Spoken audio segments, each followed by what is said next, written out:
Hey,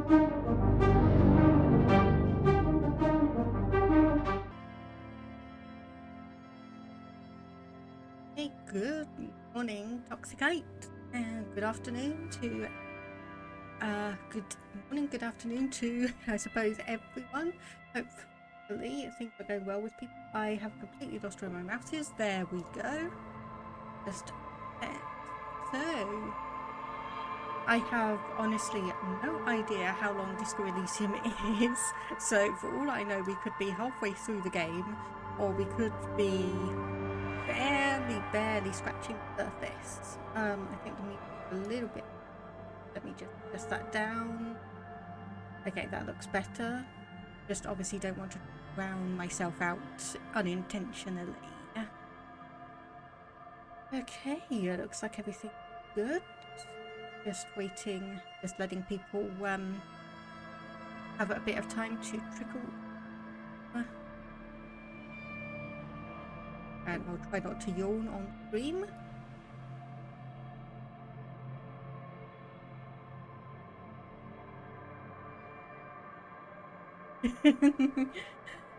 Been playing some CK3, tried to do a roleplay run in your modded Japan playthrough, went off the rails. So you now made a matriarchy, cannibalistic sea lesbians culture. Oh, that sounds like it must be interesting to say the least. A matriarchal cannibalistic sea lesbians. Fascinating. You have to let me know some of them, or some of the specifics and details on that. You think he actually made them more progressive? That is an interesting thing to consider. Well, I suppose being matriarchal is fairly progressive for most of the world, in Crusader Kings 3 times at least. Okay, here we go. Let's get up the game. So here we are. We finished last time. Oh goodness, the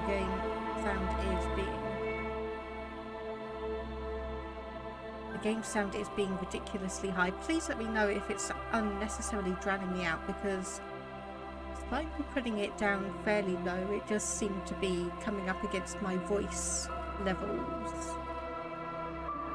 So I have, it is a bit loud. Okay, yeah.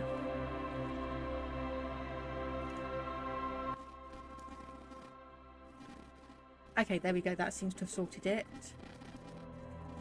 There we go. Just drag it back up a bit again. Okay, right. That seems to have done everything. So if that's going to be the case, then I'll decrease the UI and voiceover volumes just to try and get the balance on that. But okay, yep, that looks good now. Okay, so last time we left off, we were talking to the Wild Pines representative, and we had a fair few things to potentially be discussing with her, so we might as well just go right back and continue where we are. You're back. Good. What can I help you with? Okay, so we want to talk about the tattoos that the bodyguard had on him. Of course. Excuse my hesitation before. She reaches over the guard wire and takes a photo, holds it in her hand. For about half a minute, in silence. She wears fingerless gloves. Her fingernails are cut short and fractured, like those of a working woman. It was taken with a trigger not long ago. This is the man's upper body. There were no more markings on his hands or legs. And yep, we're gonna stay quiet and observe the woman's expression. Her mouth is relaxed. The accordion lines near her mouth vanish. The pearls of her eyes move slowly on the photo's surface. Sorry. I was trying to see if I can read the web of interdependencies between these points. The stars. He points to one on the photo paper. I can't. But that's how you read it. The points themselves don't have letters, numbers, anything. Their size, location on the body, and distance from each other tells you what they represent. Like stars in the sky? Oh, 1 second, my microphone's got a bit iffy again.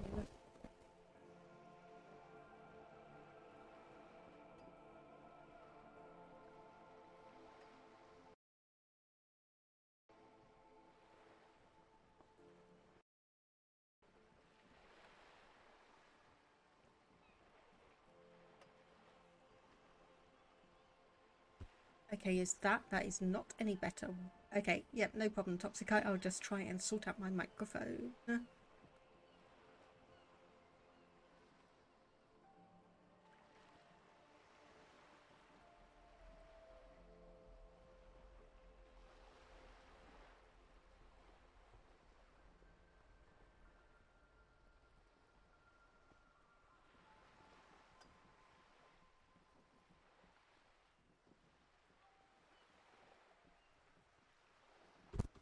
Okay, I think that should be mostly back now. Yeah, I don't know what it is, but I think the connection on my microphone is a little bit off. Sometimes it will just go into one section rather than the other. Okay, well, I'll just have to keep an eye on that and see if it keeps being iffy. So anyway, like I was saying, like stars in the sky. Close. Port cities. This is an Oronese map of the waterways, a sailor's tattoo worn by wayfarers of the Dolorian century. Over 300 years ago, the sailors would mark their bodies to map their travels.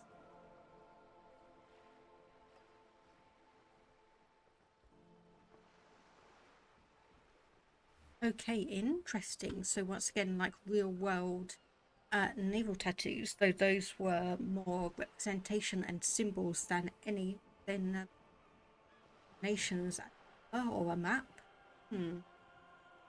So what troubles did he make? Quite a few. Revachol, the Oronese capital, traditionally stands on the right shoulder. He started somewhere near here, I think.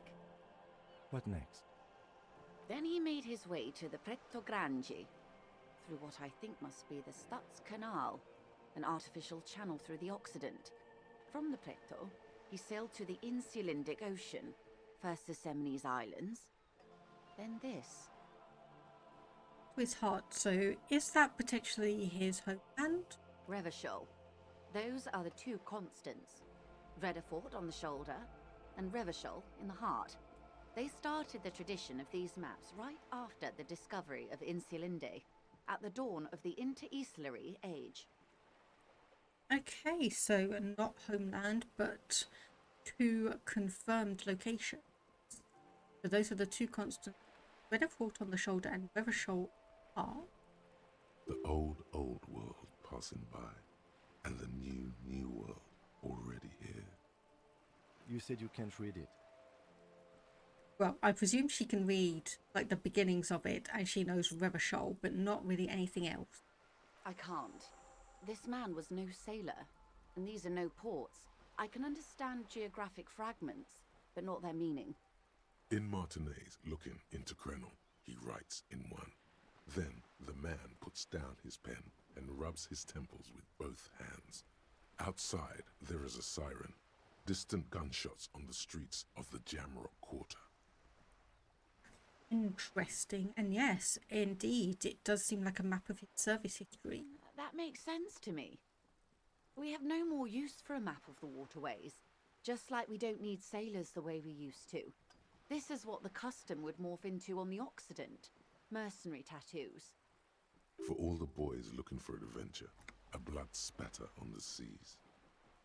And the use of this map? The sailor's soul would use it to fly back home if they should die abroad. This is a sort of contraption to be reeled back in by. The silver cord, they would call it. His platoon members? The other contractors. Though I do not suggest you go and show them that picture. This man was their friend and comrade. Which makes sense. Does make sense. You wouldn't even know where to start. And that's also true as well. We wouldn't even know where to start to begin deciphering that. And that's all. Is there anything else I can help you with?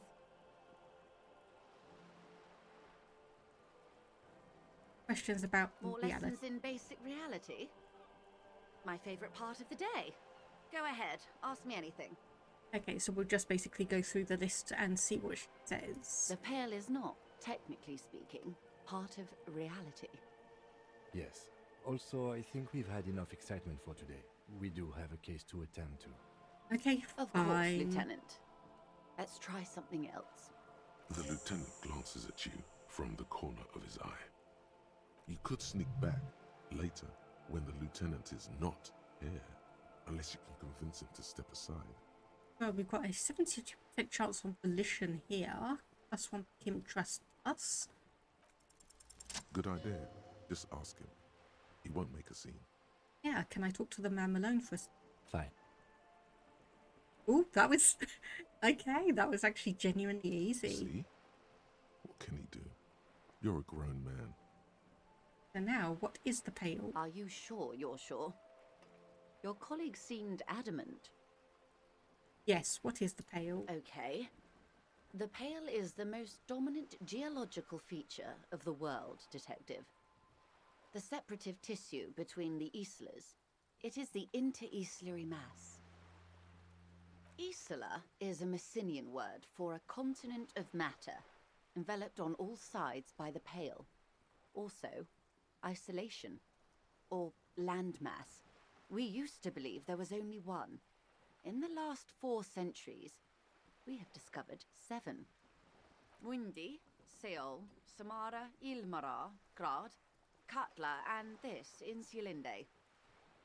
And in is An oceanic isla. It comprises mostly of water.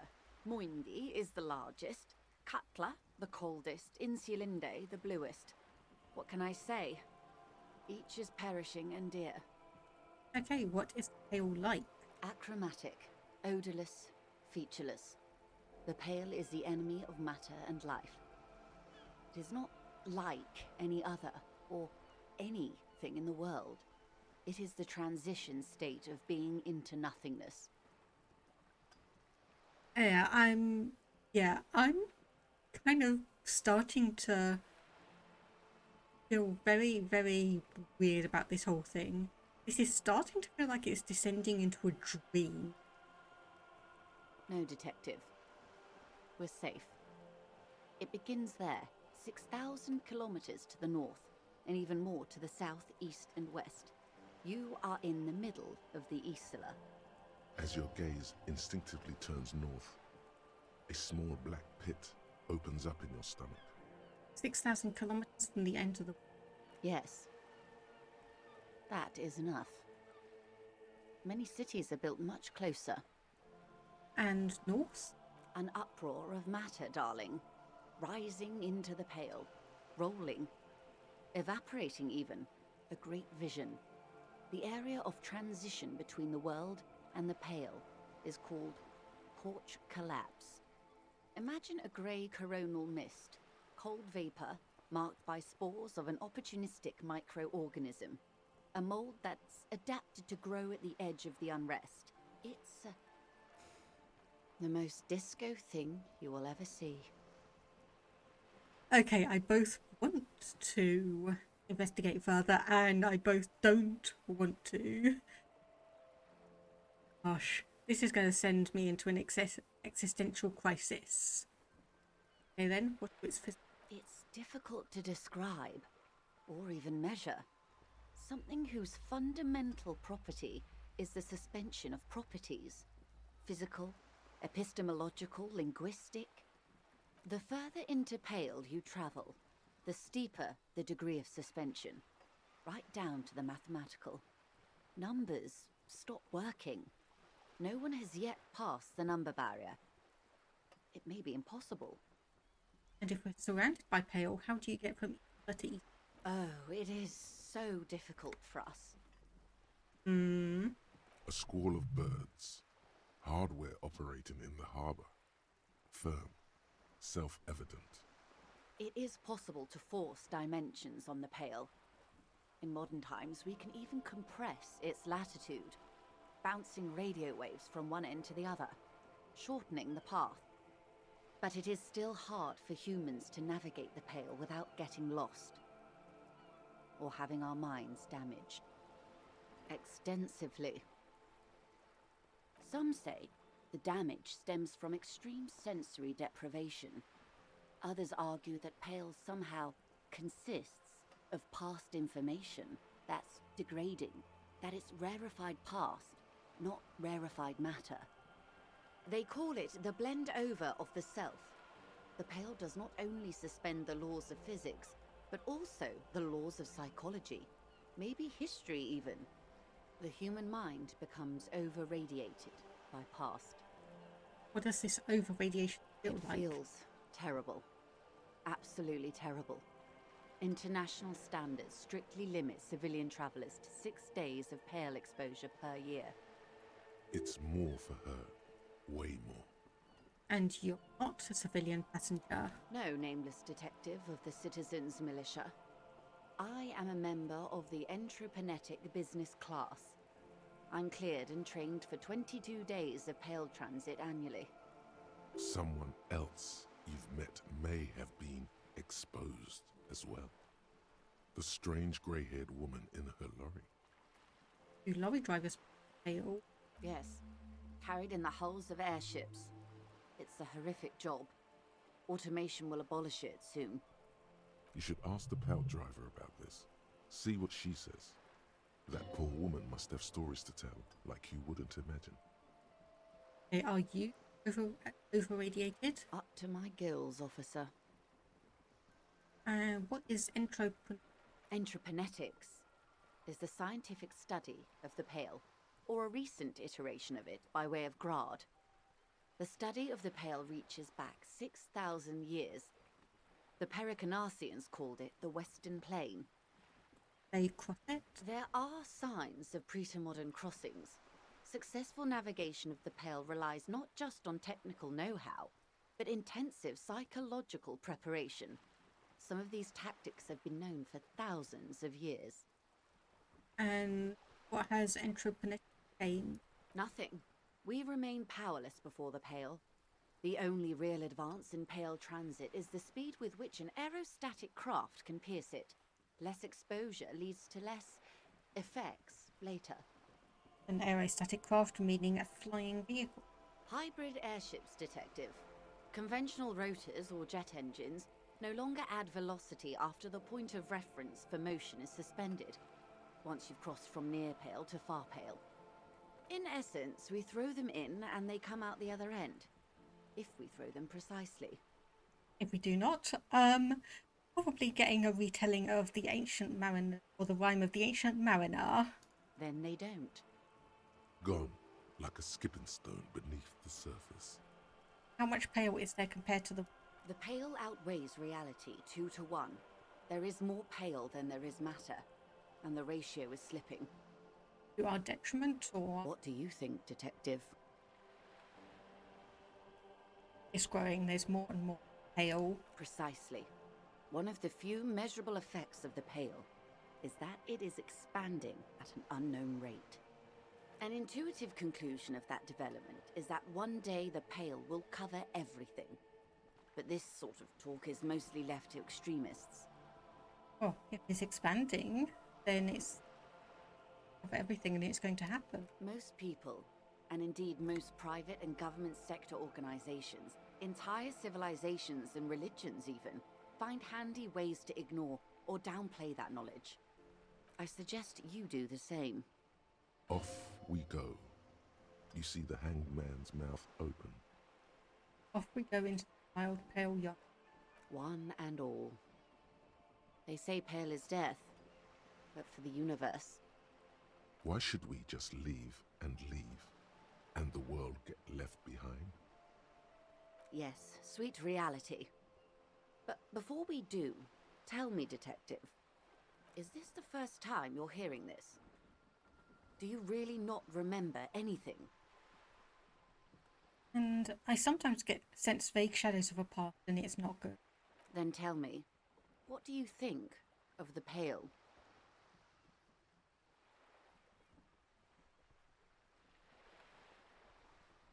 I'm going to say I don't know how you all survived with it. Her eyes tense. Crow's feet radiate from... He observed you. Bloodshot eyes and swollen face. You really didn't know. This does not spell good for the investigation, detective. If you don't know even this, then... Oof. I'll handle it. It's under control. I hope so. I truly do. If I may suggest, hold on to your colleague, Kitsuragi. I ran a check on him and he is very competent. In the meanwhile, you have me. I will assist you in any way I can, even if we have to do it one basic term at a time. Gives you a slight bow. Good. You have not passed out from it. Perhaps I worried for nothing. Are we still on the reality lowdown, or should we do actual police work now? Yep, let's get to work. Good luck, detectives. Okay, so have some more information about the victim tattoos. We can ask another about the tattoos for me. Obviously, we still got the smoker on the balcony, the apartment building. Hang to man suits, find all the armor pieces, get a reality down. Oh, kind of part way through that. Seeing secret passage. Ah, call Sylvie using your shortwave to ask whether she... Okay, interesting.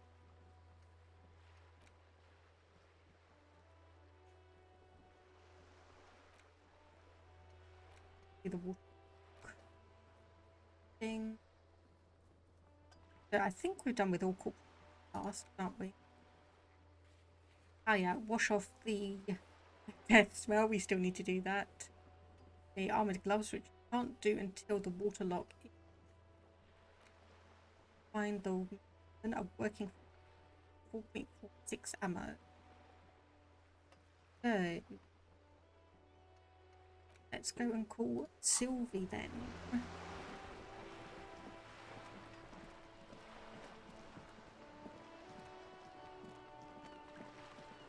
Anything else will change. So if we call Sylvie, go and investigate the apartment building, then we can send Kim off to take the corpse back to processing, and then we can investigate some things without Kim hanging on our shoulder. Oh, hang on.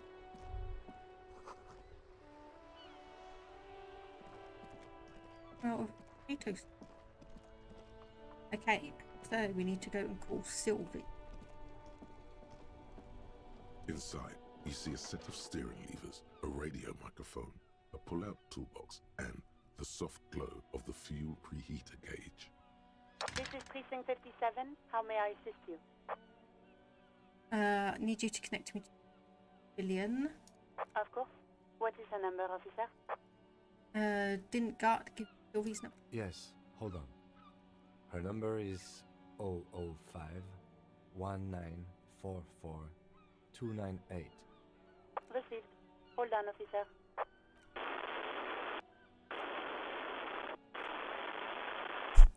Okay, that is an aggravating sound. Start stopping a marching rhythm on your side. Give it a minute. She might be busy at the moment. Takes a bit to get to the phone.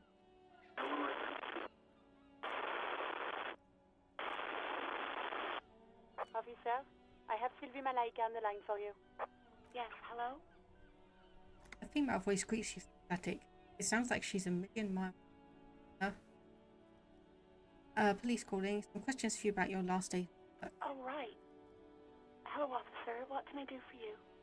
There is no resentment in her tone. She wants you to ask her out. No question about it. Every time I hear the narrator speak, it sounds like he's about to break out in a Darkest Dungeon quote. Yeah, I hear the narrator and I hear Idris Elba, which I have like no real preconception on what I expect from him, but I know Idris Elba the best from Pacific Rim, so it's fairly interesting for me. But Darkest Dungeon is one of those games I need to play at some point. Right, okay, so I think we'll honestly just go down the list, so we'll start our first one. You mean, why did I leave the bar? Honestly, I'm not really comfortable discussing it with you, sir. Why not? Yeah, I'm just gonna straight out ask. Let's just say I left because I needed to get away from someone. So we know that the bodyguard who was hanged sexually assaulted a woman, and that was basically the bit. Yep, no problem, Toxicite. I should be on for about another 3 hours, so hopefully I'll still be going when you get back. If not, enjoy your walk. Have a good rest of the day, and thank you for popping by.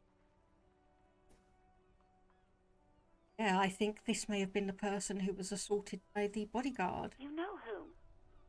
You think you hear a sliver of accusation in her words. Don't be paranoid. She's obviously talking about someone else, not you. Oh, interesting. So you needed to get away from... I really don't want to talk about this. Let's just forget about this, okay? Maybe, I don't know.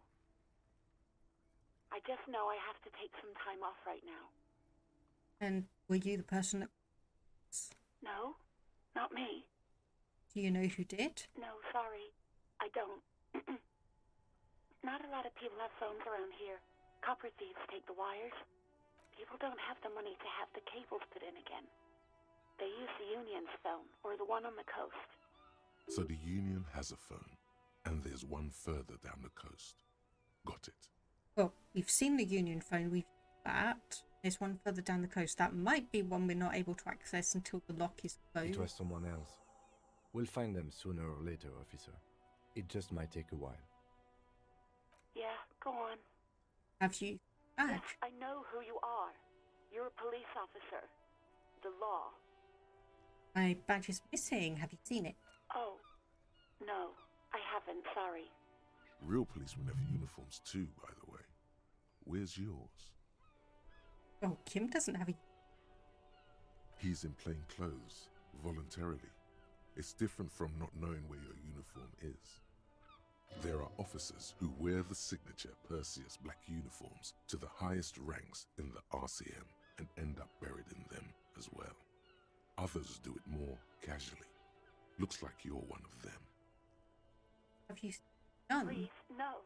Not this again. Everyone saw your cool gun, detective. He sounds beyond exacerbated. Oh, I showed you my gun. When did it happen? You were trying to impress some people with it. Everyone was eating, and... She stops hesitantly, not sure if she could continue.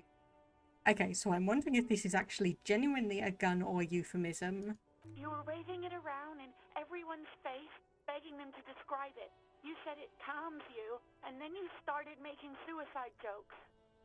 It got pretty graphic. Okay, I don't know what to say. Me neither.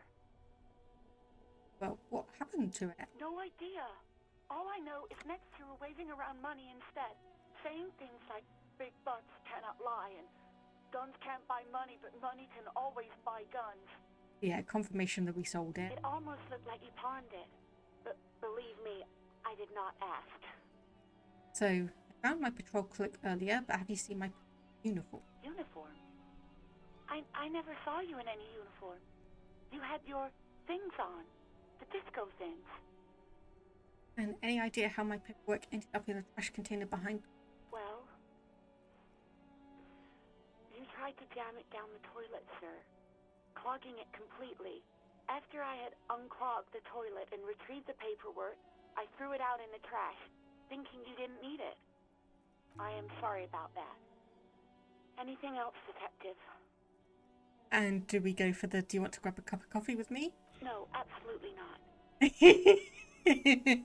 Yeah, I was thinking that was our brain just making That it up. came so fast, you can't but wonder what else she would be good at. Baseball, ring-a-bell quiz shows, catching keys in the air, petting an angry cat. Okay, right. I think I've got everything I need. I do hope so. Please, don't call me again. Bye. Empathy, 72% chance, red check.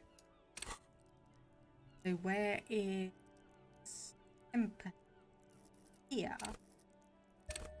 Level that one up because we've got another one in hand. 83% chance. Yes, you have obviously done something to upset her at the Whirling in Rags, when she was still working there. Wait, before you go, you're mad at me, right? Tell me, what did I do? I can't remember anything. I'm not mad, it's just... You were so drunk and so emotional all the time, and then the skua thing happened. Just made me want to quit. Skua thing. Stuffed bird, the great skua. You threw it against the wall while screaming, "Fuck that bird," and laughing like a maniac. I think you said it had been giving you shit ever since you got there. Yeah, sounds like me. Right? Didn't seem like you had fun doing it, though. And you're telling me I was the one who made you want to... Yes, obviously. You were the worst client I'd ever seen. And I had seen so many assholes in this place. I've had sailors fighting, union guys grabbing my ass, kids stealing booze. Once a guy was glued to the karaoke machine every night for 2 months. But you... well, you were worse than all of them. Honestly, you were getting borderline aggressive. Even about little things like not turning down the volume at 3 a.m. I even liked one of those songs you kept listening to on repeat. No more. I hate it now. Which song was that? We Go On by the O.O. I can't listen to it anymore. You've turned it into a parody. Sorry. To hell with that song. Then there was your room. Your project. An experiment to see how bad it can get in there. I tried to send the cleaner, but you wouldn't let me. Threatened to make me understand. I had no idea what you meant, and I don't want to know. And then you screamed something about how you're a piece of shit human being, and why does anyone even let you work as a policeman? That you'd fire yourself, but you can't even do that. And then I had to deal with your toilet. The one you clogged with police documents, causing water damage downstairs in the kitchen. Hello, Tim. F indeed. We are getting reamed out here. And hope things are going okay with you. I won't even mention you waving your gun around, harassing customers, threatening to sing karaoke, threatening to kill yourself. Okay, I get it. I wasn't a very good tenant. No, you really weren't. You were simply the worst. I'm truly sorry. God, I knew I shouldn't have brought it up. Just try not to call me again, and let's pretend it never happened. Well, what else did I sing besides the O.O.?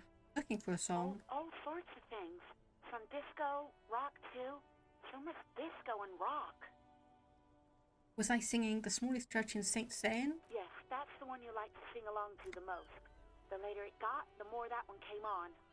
If it was you, you'd shave your beard after all that. I don't actually know if we can. That might be a good idea to check. Interesting. You still have to find a copy, though, before you can blast it. And thank you for talking. Take care. You hear a sigh of relief on the other end of the radio. Wordless, the call breaks. Then, the already familiar voice. Anything else I can help you with, officer? Yep, I think we're done with the radio for 57th, over and out. In the cabin, you see a set. Yeah, that over and out thing is going to annoy me to... Hey, so we've been monitoring you internally, and now we know your copo type. Yes, guess what's yours? Copo type? Sorry, cop? Yes, sorry cop. The cop who's sorriest. Let's make it official then, shall we? Huge lack of enthusiasm going on in here.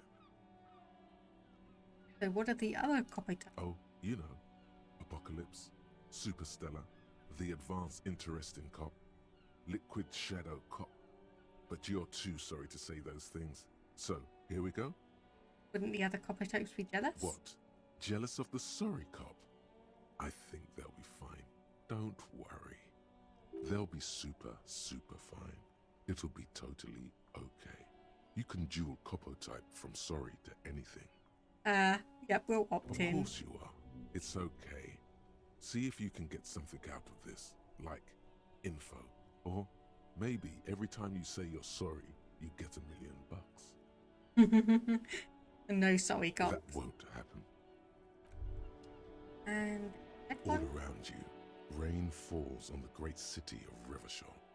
Rain drips from the eaves and floods the gutters, washing the filth away.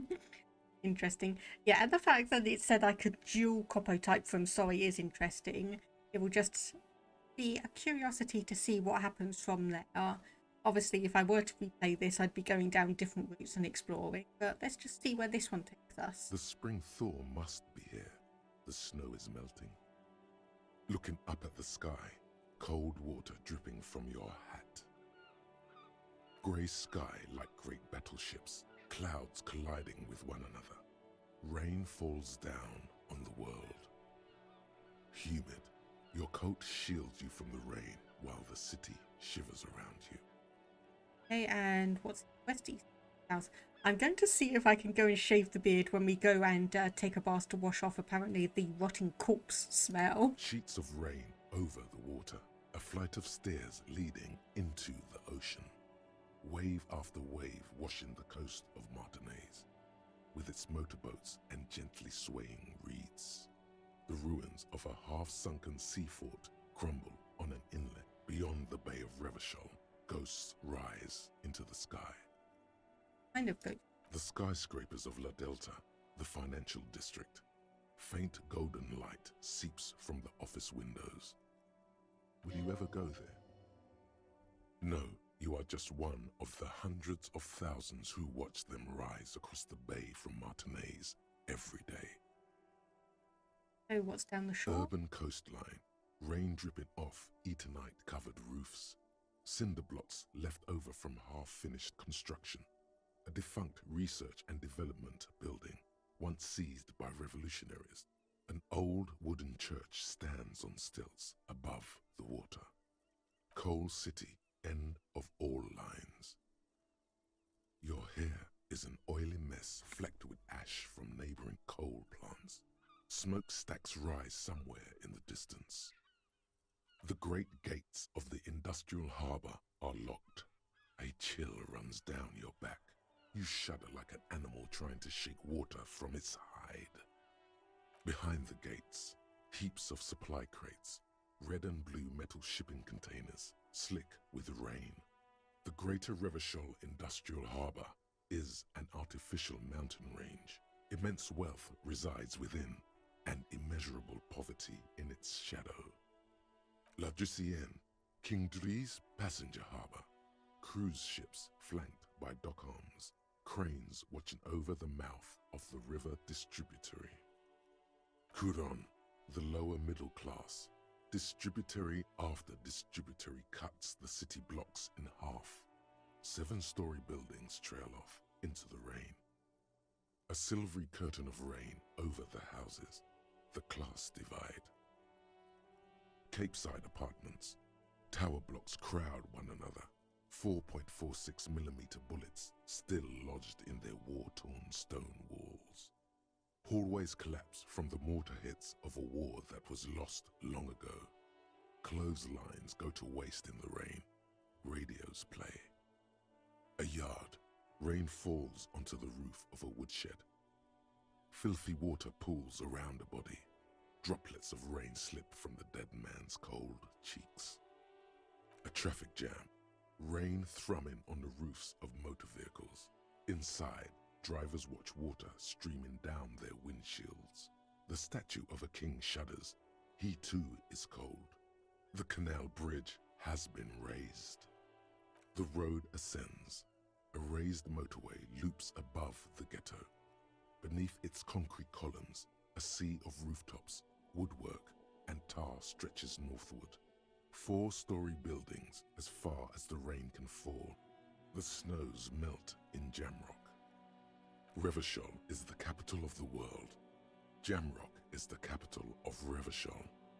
Droplets form on your eyelashes. It's home. Have a brother in the cut. Where the wood at? To be in Martinaise, where no one goes, at the runoff point of a long-forgotten canal, in the whitest part of town, in the shadow of the day the revolution failed. Standing in the rain, looking north, where Jamrock Rock City stretches inland. In the rain-swept distance, above the rooftops of Jamrock, a repurposed silk mill stands perched above the motorway exit. Precinct 41 hunches in the rain. Your vision blurs.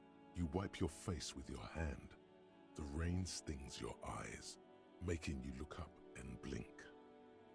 Coalition-era statics hang like apparitions under the cloud cover. Way up there, where rain forms, rotors flutter silently. Your sight clears. This rain will not let up anytime soon. At least we are dressed for it. Let's keep moving. Okay, that was an interesting bit of information. So we that, and we want to have a look at the person in the apartment building about how to get in there. About and see, we need to be able to talk somehow. Well, and yes, very, very sus. It's just all okay. What this meaning? This meaning. I was saying a bit earlier, it does seem a bit like we are getting some kind of existential crises starting to.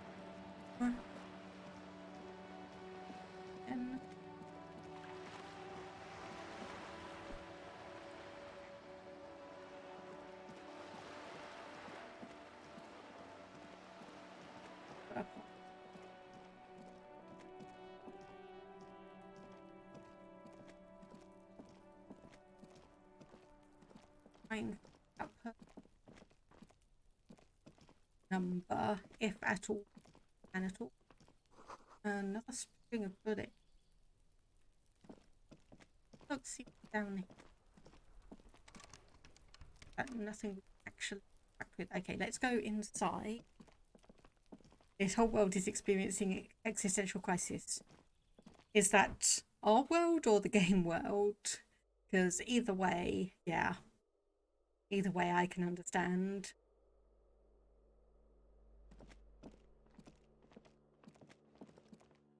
Balcony.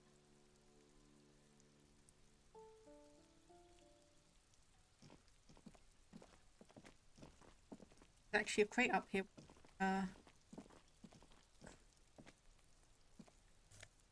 Oh, 75 cents. Yeah, that was really worth it. Yeah, maybe both, indeed. Come on.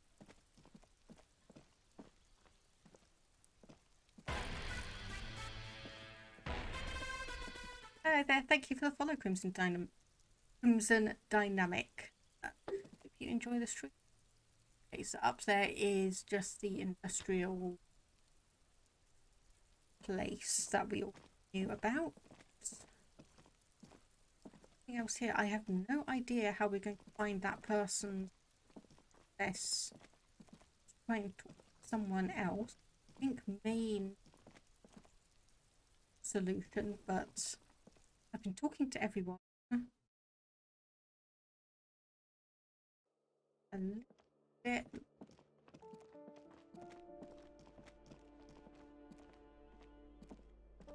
Oh, that's that. This door has been closed with a padlock. A chalk-drawn number on the board says, number 11. No reply. It's a solid lump of metal, but the shackle is deeply corroded. A solid pair of chain cutters would make short work of it. It's You seem committed to it, so go on. 72. Oh, The shackle there we go. snaps like a twig, and the lock falls to the floor with a little thud. It should be possible to enter now. After you, detective. Yeah, so I think now we are just going to be going through and investigating the flamboyant post. Those are these and theory. A couple of A things. plaster cast bust depicts a middle-aged man with impressive sideburns. The name on the plinth reads Kraz Marzov. Oh, you'd go here without him. Right. Okay, so I guess we need to I guess it's time to send the body off to processing then. I guess it's time to send the body off to processing.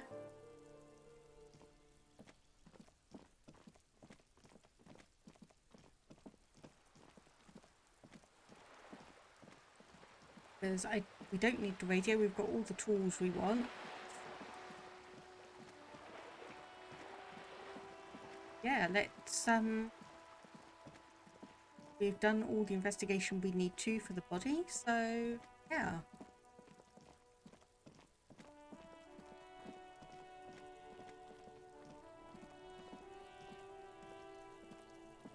For the sake of gathering information anyways, yes. The man is decomposed. The lieutenant adjusts his glasses and takes a deep breath. All right. There go those beautiful enamel boots. You will never own the full set now. May they rest in processing. Oh well, in another lifetime. A little bit of waiting. I will need a little help carrying him. You take the hands, I'll take the legs. Yep, fair enough. Here we go, we are now working solo.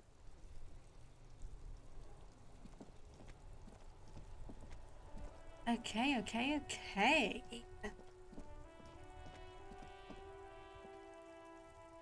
Choose the right path. Oh dear. I'm investigating still. Hello, Crimson Dynamic. Damn bot, don't make me feel guilty for forgetting to take my meds. Honestly, I put that in for myself because I so often forgot to take my own medication. So it's a reminder mainly for myself, but if I'm reminding myself, I might as well remind people in chat generally if they need to do so. But welcome in. Hope your day has been going well.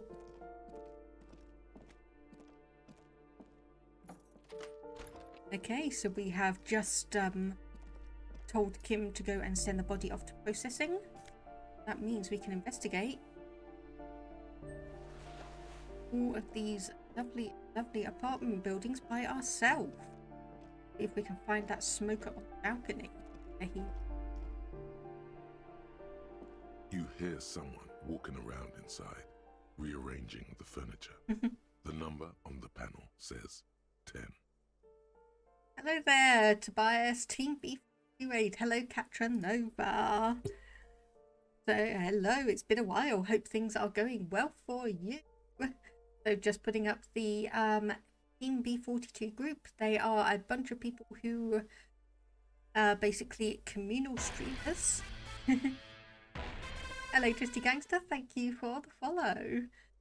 And yes, it's been going very well for me. I've been getting a little bit of an existential crisis playing this game. I've been having a tiny little bit of an existential crisis, but hope the raids have been going well. Hope you've been talking to a good number of different people. So let me just see. Sandy W, hello, first time chat. Thank you for popping by. And Crimson Dynamic, you slept till 2 PM, you've stayed up till 6. You have a good work-study life. Oops. Yeah. So, Tim, what kind of medicals are you taking? If that's to me, I have a long-term chronic hypothyroidism, so I need to take medication for that pretty much for the rest of my life. It's never going to go away.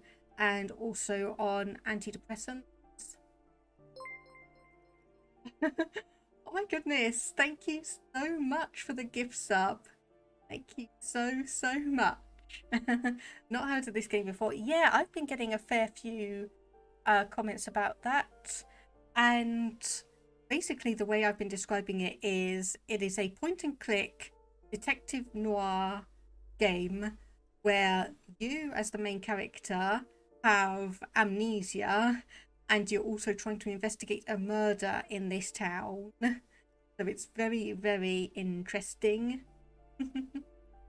Yes, indeed. Tobias is a legend. Thank you once again. And Crimson Dynamic, thank you very much for the subscription as well. My avatar won you over. Well, thank you very much for that. I still need to do a bit of work. I need to probably like retexture the hair, maybe redo the eyes and the face, and just trying to get a few new clothing items as well, because I want to be able to change out my outfits. And the bits, Darkside Wolf, thank you very much. And yes, hello to you, Tobias. Oh my goodness, and we've got a hype train is close. Sub-gift or use bits. Fan! Wow, okay, I think that is the first time I've actually had a hype train potentially coming up. And thank you for the bits, Frank. Oh, do we have? Yes, we have a hype train incoming.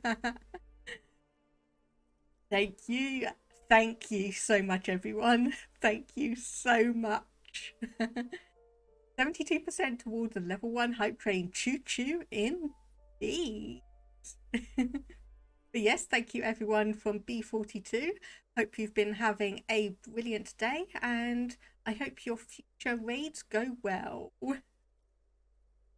I really need to come back and join in on some of your raids. It's just been so busy with everything else that honestly, by the time I know raids are coming around, I'm just a little bit too exhausted to do it, but I really must come back and join in. So anyway, let's continue on, see if we can talk to this person in apartment The walking stops abruptly, but no one comes to the door. You can feel tension on the other side. Sounded like a woman's shoes. Hey, well, we'll knock again. A poor communard, from the looks of it. The room is barely bigger than a closet. Okay, this does sometimes happen. The narrator reads out something that doesn't actually align with what's being said. Anyway, who is this? Demands a female voice, wary and tense.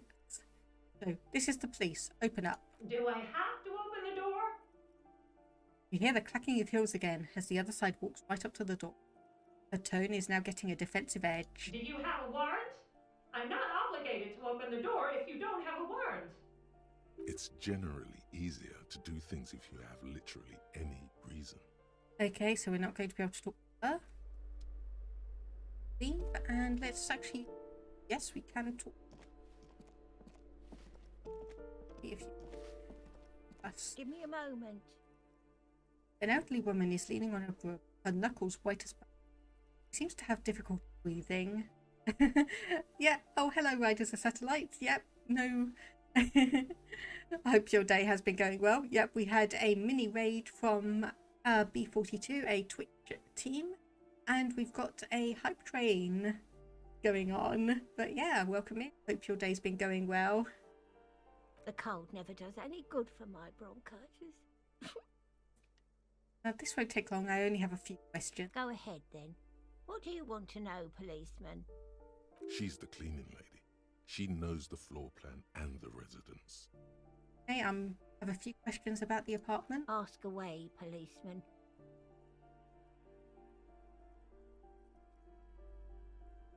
Okay, so I cannot remember what the name of the smoker was. Let's just have a look. I think we'll honestly just go down all the options once again. So, do you know who lived in the foreclosed apartment? The hell am I supposed to know? Another nut job, I assume. And is there a hole in the wall abandoned apartment? Some lunatic lost his mind. All kinds of morons pass through these halls. Not exactly got a good opinion of the residents then. With how small these rooms are, wouldn't you want to break the wall down? Is one of them on vacation because the mailbox is overflowing? People come and go. I don't keep an eye on everyone. They probably just moved or died, hopefully somewhere else. And apartment 10? No one lives there. It's been empty for months. I just talked to someone. Impossible. I would know if someone had moved in there. He pauses, eyeing the hall. Maybe it's those countercultural people again. Breaking into a house like it's a public space. You're a policeman. Be good and take a look, will you? Okay, sure. Great. Young people. They're worse than rats. You know, always littering the hallways with trinkets and empty beer cans. Of course. And the padlock door. Oh, that one is a scientist, a future scholar. Not so sure about that. I think he studies astrology at the community college. Education's good. I always tell them to study. Something to do with all those stars around his door. He asked me to leave his drawings up on the wall. Okay, you mean the star and The atlas? symbol of what now?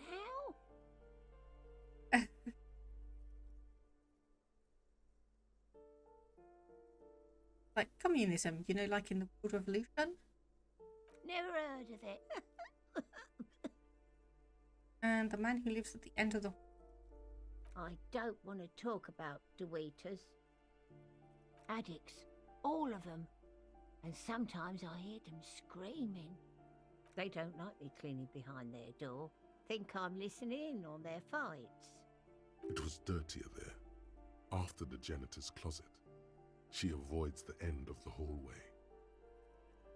I saw unpaid utility bill. Are they going to be thrown out? No one likes them in this building. It's only because of the kids they haven't been thrown out.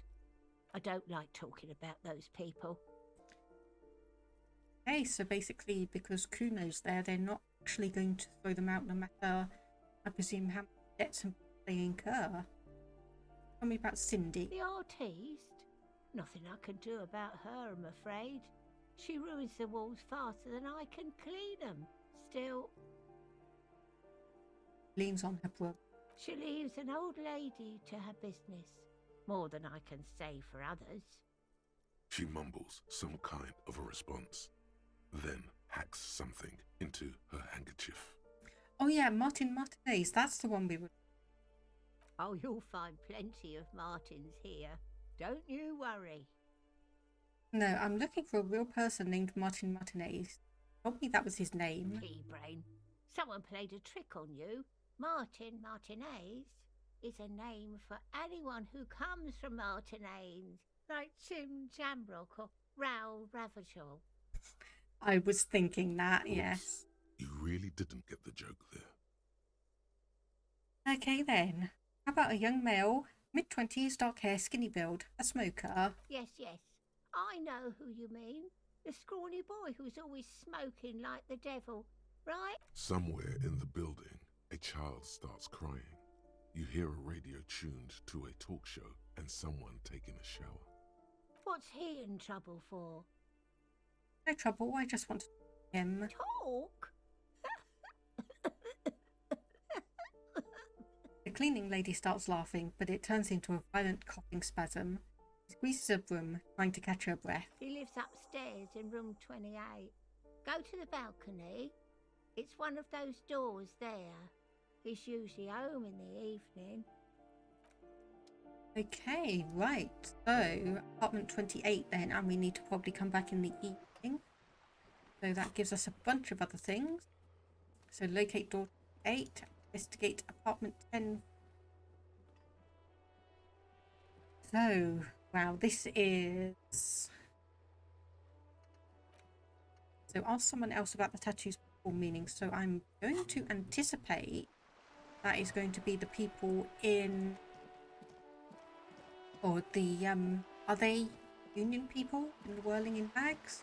Either way, I should probably go in, have a bath, see if I can make myself look at least a little bit more presentable, and then go and talk to them. And we can go back to the apartment complex in the...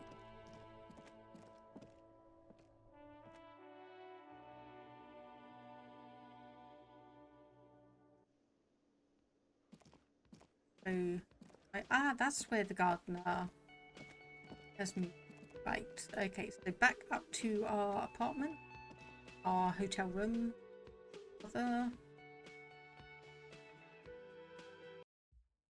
Is the hangman still in the back of the hotel? Nope, we've dealt with that. We've investigated the body. We found all the evidence that we have, and I've sent Kim off to send the body off to processing. So we are running solo at the moment. Use the door, please. you. And I'll make less of an apartment. Let's actually have a look at the window. The window stands broken in its frame. Cold wind blows in. We can do that again. Was he wearing some kind of boots? Yes, I wasn't able to get that. The shards face outward. Whatever broke this window came from the inside. A fine web of scarring covers the back of your right hand, but none of it is recent. More likely a projectile than a held object. There are no fragments on the floor from pulling a tool back in after impact. Yeah, if I'd done the autopsy on the body at the end of day 1, then we could have investigated, got on the boots, and then sent Kim off to take the body to processing about now. But yeah, unfortunately, we've missed that. We are hoping that we're going to be able to get the rest of the armor somehow. It is too large for a bullet, yet too small for a piece of furniture. You're looking for something heavy and larger than your fist. The shoe you found on the balcony fits the hole almost as well as your foot. It would have also been heavy enough if thrown with force. Congratulations, you smashed the window with your own shoe. Pretty much, but hey, at least you found your shoe. Okay, so this was supposed to point you towards where your other shoe was if you hadn't found Not it. that it will keep you warm at night. Okay, so that's basically an indicator of where your shoe is if you hadn't found it. Like, I basically stumbled upon it on the first. This is not the cleanest bathtub in the world, but it's cleaner than you are right now. Ah, that soap scum smell. It smells like life, at least compared to you. The bathtub slowly fills with water. The water beckons.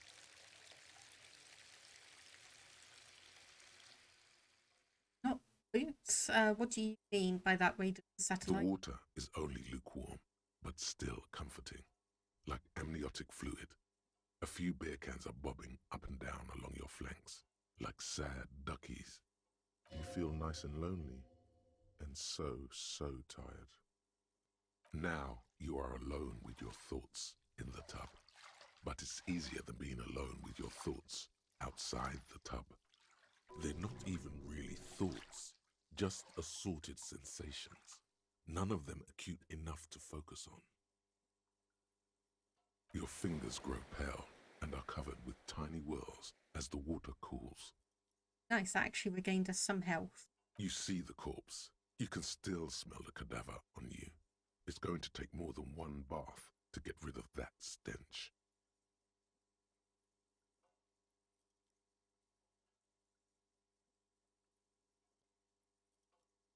Oh, okay, I think we might be talking at cross purposes here, Riders of Satellites. We're talking about the boots that the corpse had on him.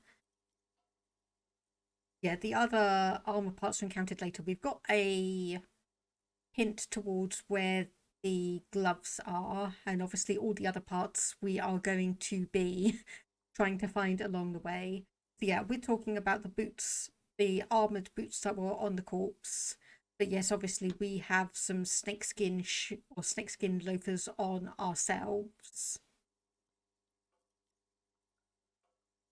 Then, houses along a narrow street, a video rental, darkness on the planet's curvature. The waterline recedes as you stand. You are cold now. Your clothes stick to your still moist skin.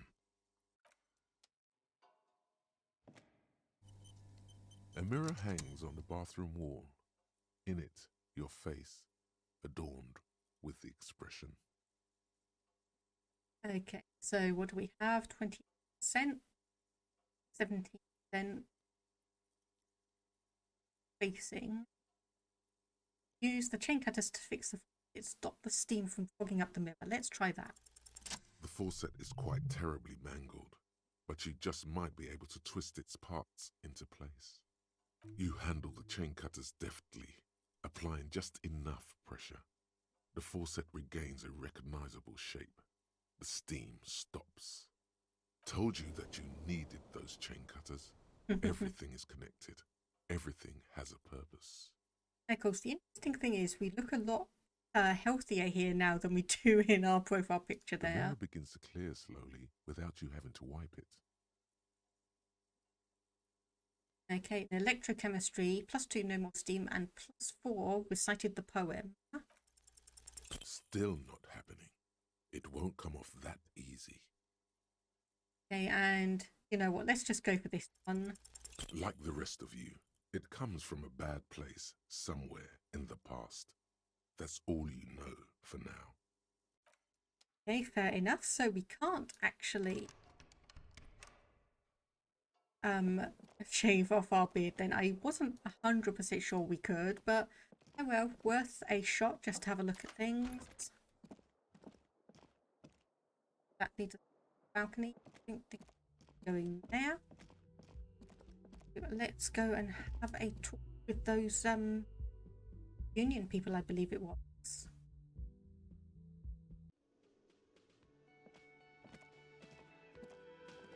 Check that they're down. Let's have a chat with the gardener just before we head in. If you say. Let me handle this. Detective disorientated. Are you still wondering where you are? This is Martinez, in case you've forgotten. I advise you not to overstay your welcome. I just wanted to know more about the place before I check it out. Yes, extremely normal. I'm not a gardener, by the way. I'm a legal counselor for the Dock Workers Union. So let's get to it. You're looking for Titus Hardy? You think he has information that will help you? Maybe he does. That's Titus. Talk to him. But know this. I'll be keeping an eye on you. No strong arming. Nothing official. The District of Martinez does not recognize your authority to make arrests. Could this be the Miss Beaufort that Easy Leo mentioned? The one Mr. Everard sent to law school? So, are you Miss Beaufort? I suggest not wasting time on trivial pleasantries and focusing on why you are actually here. Titus Hardy. He totally asked if she was a gardener indeed. Even though she has excellent control over herself, something moved behind her eyes. In the way she stands. In her face. You caught her off guard. Push her some more. Yeah, Easy Leo told me about you. He likes to talk a lot. You are not here to chat up the legal counsel. You are here to question these men. Why can't I do both? You set the pace and the topic of these conversations here. Establish that. And he said Mr. Everard sent law school. I represent the union and these men here. Don't make this personal. A very minor victory. So what's your role in all of this? Like I already told you, I'm a legal counselor. Do you have hearing problems? No, I just want to figure out what your deal is. What if I wanted to talk to you, not Titus? What you want is of no significance, officer. Don't test your authority. In Martinez, you are no one. Oh, what are you going to do to me? What are we going to do to you? The union isn't going to do anything to you. It is not a crime syndicate. It is a labor organization. Goddamn right it is. If anything, it is the RCM who do things to people. But we digress. I am being aggressive? Listen, you moral and unlucky. You are part of a mob, enforcing the unlawful privatization of Revachol. 20 fat men in the Occident are stealing it all, and you are their bodyguard. Fuck yeah. So ask what you came to ask, or get back to your commanders.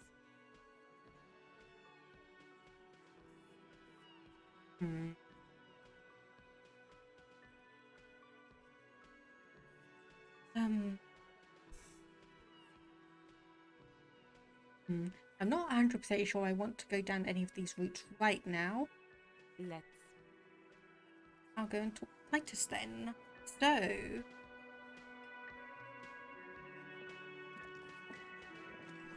have a look. Oh, okay, so a tobacco thing. Photos of Oval. And yep, okay, are the last person that we can. So let's see, what can we do? What's giving us what bonuses? So perception, spear decor and shivers, visual calculus. Obviously, I'm just trying to have a look. So we have conceptualization.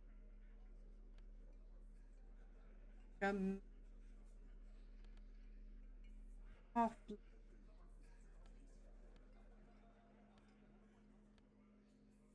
I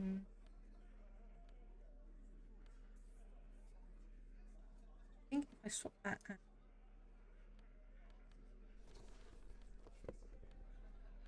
Okay, no, that doesn't actually go in there. That goes in the jacket slot. Yep. Yeah, physical.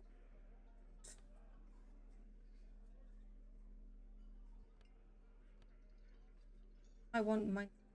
I think I'm. No, I'd rather keep all. Conceptual.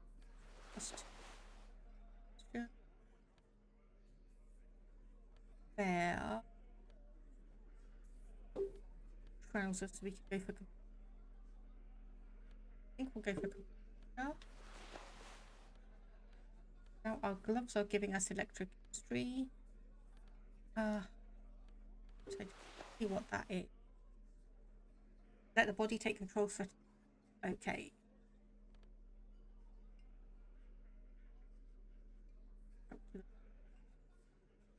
Action for perception.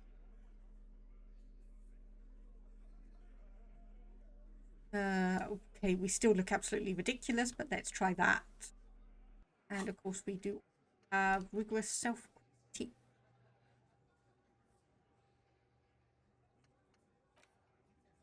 Relaxation.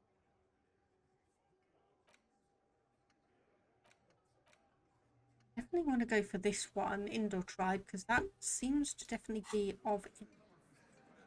And a hello. This is where you say your bit. A broad-shouldered man points at you, and He and his men carry themselves like giants. You'll need to prove your mettle to be taken seriously.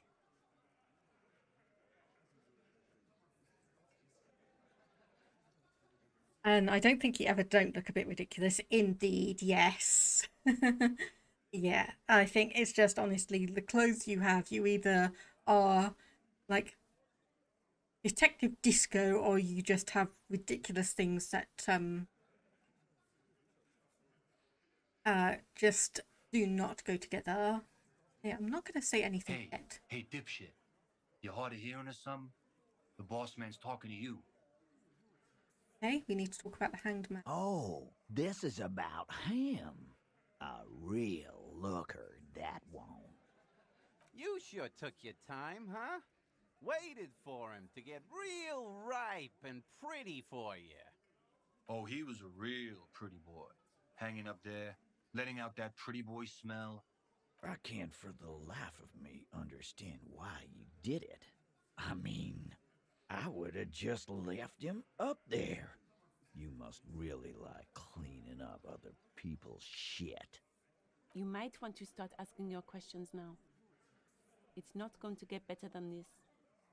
Bits and bobs you find all over town. Yes, indeed. I've been scavenging them from all sorts of places. Do a head count first. Connect these men to the tracks you saw in the yard. Chances are they're going to match. Starting from the right. Boot size 44. Blonde man. In his 30s. Overbearingly masculine. Wants the world to know he's a macho man. Tobacco chewing and knuckle cracking. Who else do we have here? Sitting on his right. Standard working boots. Size 45 or 46. Eldest in the room. Probably mid-50s. Smoker. Quiet. All your odds and ends, yes. Across at the other table. Hobnailed working boots. Size 43. Gang tattoos. Mesk or Sarah Maritzian in his late 30s, early 40s. Then, standard working boot. Steel reinforced toes. Size 46. The big dick. Wide at the shoulders and lean at the hips. Rugby cap. Fingerless gloves. And numerous scars. A little under 40. The emblem on his vest says Rowing Club. A little patch below it reads T. Hardy, Captain. In the far corner, standard working boot, steel reinforced toes, size 44, 40-something, non-alcoholic beverage in hand. You squint. Is that a plectrum? On his neck. Forget it. It's not important. The fact that you just pointed it out says it is important. Yeah, it's a true RPG in that sense. You pick your clothing items for stacks or aesthetic coordination. Considering the character's mental state, it seems to work. Especially seeing as I think half of these I got from dumpster diving as well. But speaking of aesthetic coordination, I've been testing out Xenoblade Chronicles Definitive Edition as a game to potentially play in the future. And one thing I love about that is that you have all the different bits and pieces of armor, like you say, choosing it for stats. But what you also have is a kind of costume or aesthetic option where you can actually completely change the appearance of the armor. So you can have absolutely ridiculously mismatched bits, but you can actually make it look coordinated, which is fascinating. So one of the clothing options is to basically have everyone just running around and fighting in swimwear, which is hilarious on its own. Let's call this one the musician. Okay, and the little guy? Size 41, with the light step. Not a child, after all. An older man with a rat face, mean, watery eyes, and 2 front teeth missing. In the middle, heaving and wheezing. Big guy. Boot size 46, deep marks. Probably carried the victim over. He alone is 130 kilos. Add the man in armor, and you could easily exceed 220. In conclusion, these 7 are the actors on the crime scene. The footprints were theirs, but there's a discrepancy. Yep, the odds hold. Exactly. The missing lady driver who was running the drug trade. Does it mean the Hardy Boys are involved in the drug trade as well? Well, he would fit what Joyce told us, but I don't want to make a assumption. Maybe. But hey, you've stood there for about 4 seconds, not saying anything. Now is a good time to hit them with questions. Where's the 8th Hardy? I'm more accustomed than I would like to be to female characters in combat-orientated games being dressed essentially in swimwear. Well, Xenoblade Chronicles Definitive Edition is nice in that it is equal opportunities. You have both the male and the female characters in combat in swimwear. Especially the fact that everyone seems to be wielding huge oversized weapons as well adds another element of amusement. The fuck is with you, fella? I found 8 sets of footprints, but there's only 7 of you. What are you talking about, madman? There's no 8th Hardy Boy. There's 7 of us and we're all here. Or what? You want to be the 8th Hardy Boy? We ain't hiring. Actually, boss, we've been talking and we think she could maybe... Oh, interesting. Someone just let that slip. She? So there's an 8th Hardy, and it's a Hardy girl? Who might it be? Elizabeth? The gardener? Shut the fuck up, Glenn! I do the talking here. Now what the fuck do you want, cop? It has to be good if he won't let you pursue it. Sorry, boss. I told Joyce, the merc you hanged, his friends are coming for you. Yeah. By friends, you mean his squad mates from Crenell. Hardy girl, yes. Wouldn't want to beat up his grandma. There's snickering in the room. Some of the men put their beers down. Yeah, they're forming some kind of tribunal, and they're coming for you. Let them come. The Hardy Boys are right fucking here. You heard the man. Right here. We're armed. We got the whole district behind us. And Glenn. Glenn is fucking crazy. Yeah. A well-oiled murder machine. Spinel is bad news. You know that, right? So are the local gangs. The fucking Barmy Army and the Madre scum. You've been out there. Seen any around? Yeah. Where are they now, huh? Sent back to Madre in an airtight cargo crate. But you are aware the mercenaries are armed with automatic weapons, right? We got weapons of our own. We got Ister 50s, Zeelagers. Glenn's got a knock cannon at home. They pierce ceramic armor. I guess we're gonna see, aren't we? Right about what? That a 50 caliber bullet goes through shit? Yeah, I am. Yeah, but we've got info that they've gone rogue and nobody's controlling them. Big fucking surprise. They hire psycho scum, arm them to the teeth, and let them loose in the city. What do you think is gonna happen? What do you mean, okay? I mean, okay, they're gonna wipe you the fuck out. No, they won't. Get out of here with your negative energy. No wonder you cops get shot to shit every day. Can't go to war with an attitude like that. So, the man hanged in the backyard, did you do it? The pretty boy. You really love talking about him. Well, he's pretty much the reason I'm here, so... Evidence. Show them you have it. It doesn't have to be conclusive. So why are your boot prints all over the scene? You mean these boots? Yeah. We all got a pair. We wore them the night we took the pretty boy out back and hung him by the neck. Yeah, we did this. Together. All of us. Until he was dead. That's why our prints are all over the scene. He keeps projecting his power. Is that Titus? If so, yeah, he definitely is giving me the impression that he wants to be someone powerful and in charge, but he's not really. There's a catch hidden somewhere. He didn't confess so that you could take them all away. It's too simple. There is no catch. These 7 honest men have all equally come forth to tell you what happened, so that you don't waste any more of your time. Okay, so you murdered him just like that? Did I notice anything in the hangman's head? Yes. Yes, I did. We found the bullet.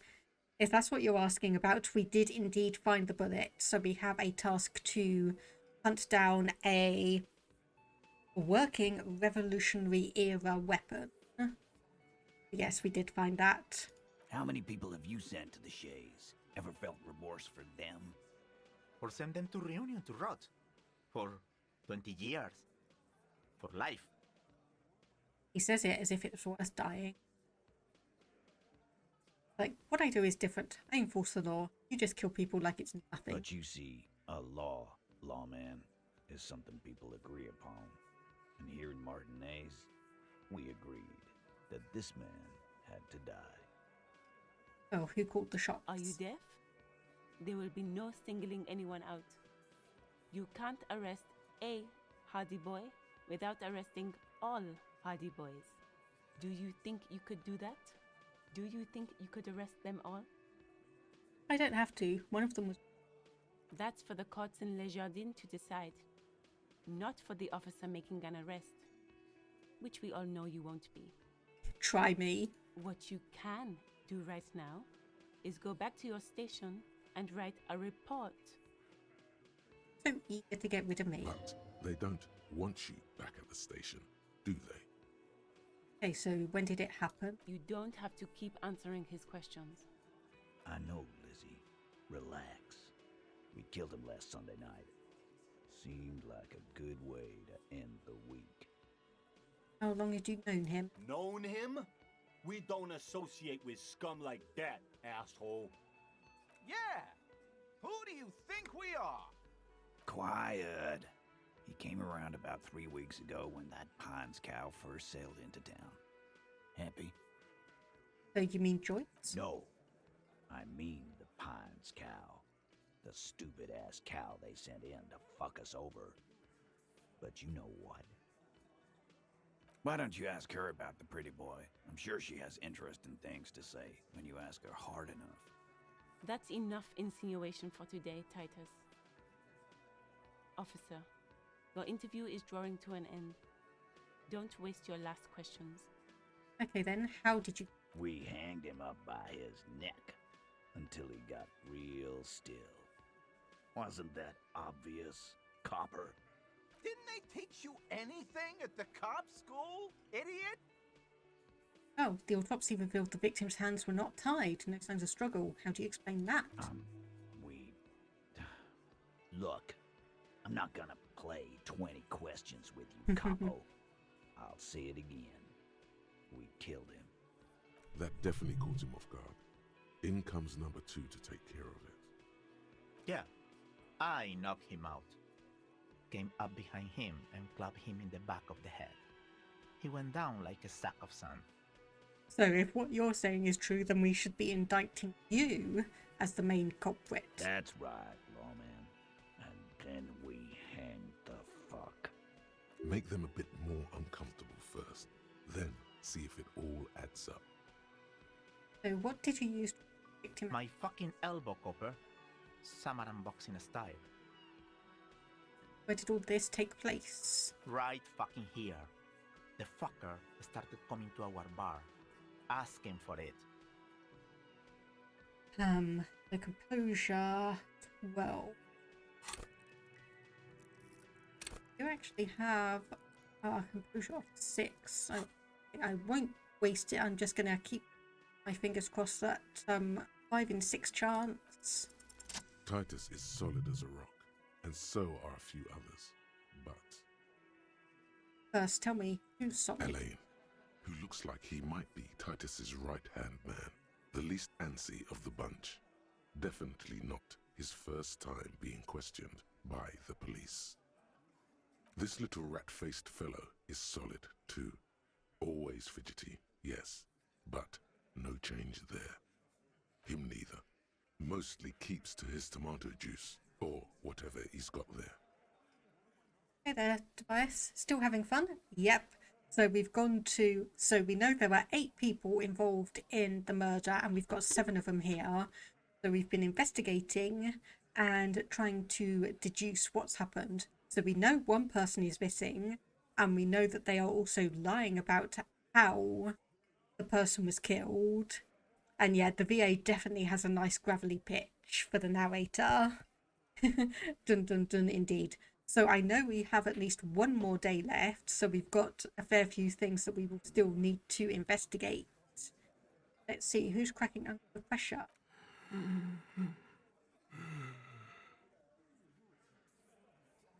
Okay, yeah, and that sometimes happens as well. The narrator reads out something, but the text is showing something different. So, Fat Angus. This one, he's sweating profusely and has difficulty breathing. They've smartly kept him out of the conversation thus far. Definitely the weakest link in the chain. Hey, you having trouble breathing over there? No. He looks up startled, his forehead shiny from sweat. A few coiled locks are peeking out from under his warm woolen hat. Of course he's having trouble breathing. Just look at how fucking fat he is. And that's supposed to be one of your co-workers. Fuck off, Shanky. Angus is a powerful guy. All muscle. Oh, I'm sorry to hear that, Tobias. Hopefully you'll be able to get to sleep soon. Having insomnia is ridiculous. Right as the satellites, they know he'll crack like paint chips. Indeed. Indeed. Keep your eye on this powerful guy. Sooner or later, he's going to break like a piece of twig. I get the feeling there's something you're not telling me. And fuck you too, Copper. Picking on Angus like this. We're done with this schoolyard shit. And just so you know, he doesn't have trouble breathing. Shanky sounds a bit like an adult Kuno. He does, doesn't it? He's not quite the same, like, octave and pitch, but definitely the, Okay, guide the raid White Soul. I will keep a note of that. And if they are still online when I finish, we'll go and check them out. So let me just note that down.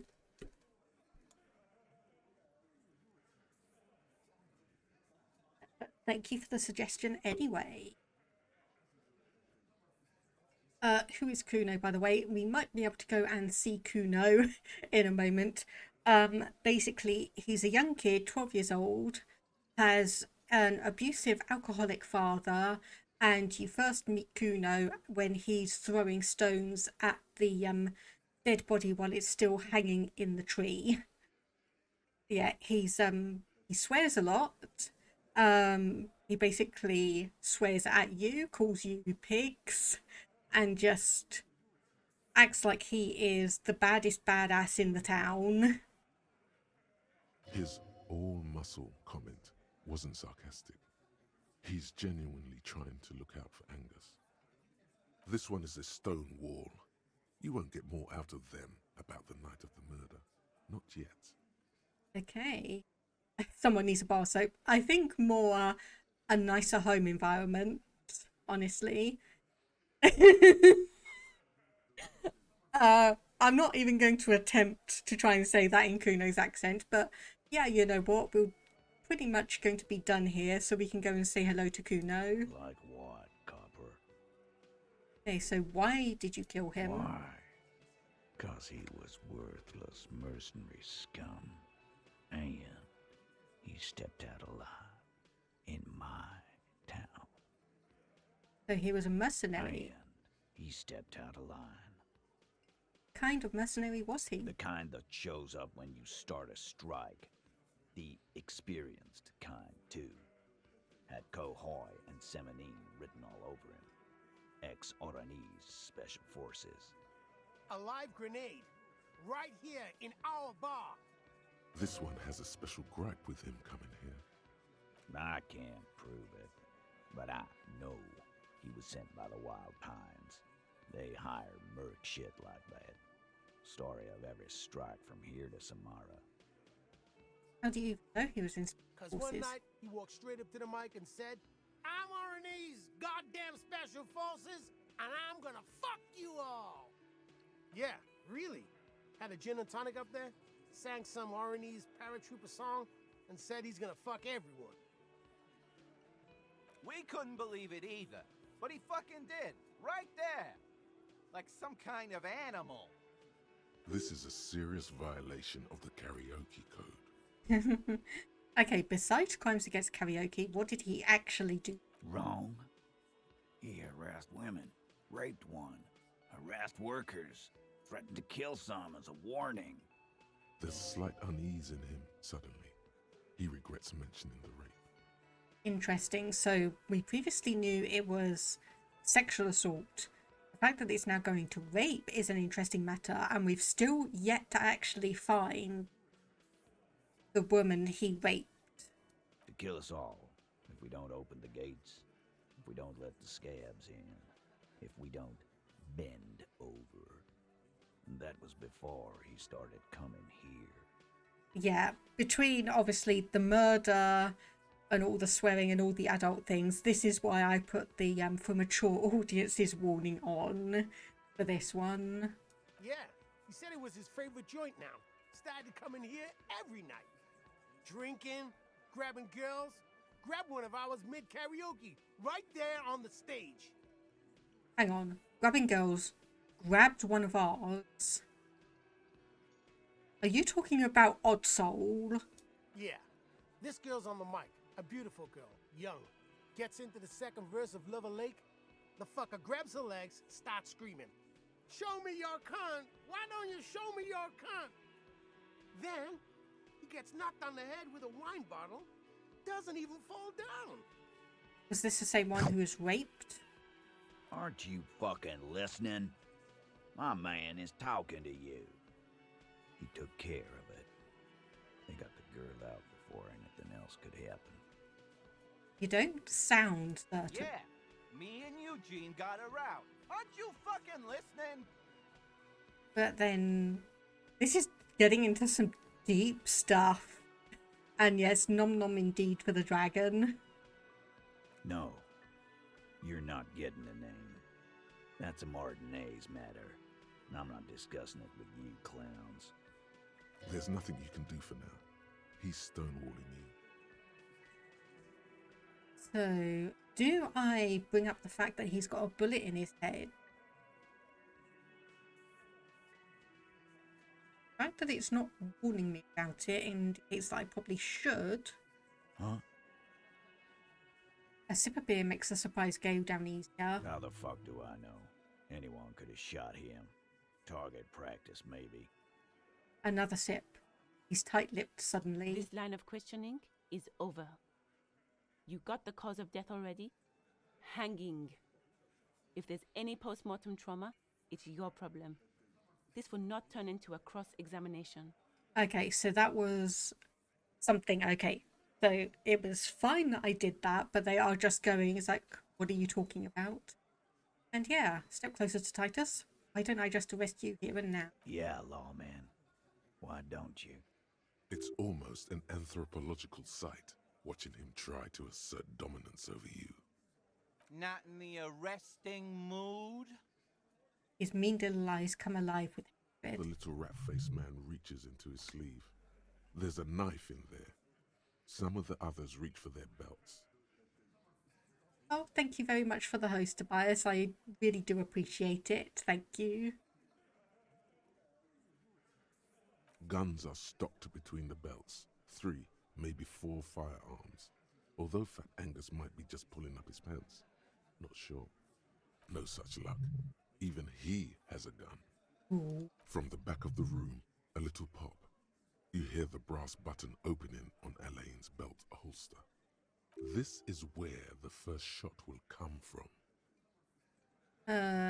Yeah, I know. I do have stream elements. I have an alert set up, but it's not popping up for whatever reason.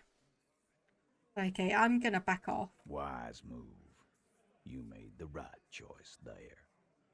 Now make another one and get the fuck out of our booth. We're not gonna do this again. It's a little disappointing for me because I had the or my host notification on Stream Elements is the Witness Me from Mad Max Fury Road, which I just thought set in so perfectly, and I just don't hear it anymore. Disappointed. Okay, so what are we going to do now? Conclude the questioning. Nothing. Your investigation here is done. You should go back to Jamrock, to your station, where you belong. Yes, run home, lonely rent-a-cop. Real law officials are done with you. You're lucky you didn't get a beating. Okay, so authority, a weight check. So we could retry that one. Discussed the 8th Hardy and warned about the tribunal, but it's still pretty low. We do have clothing which would give us authority. I think, yeah, I'm just going to take off.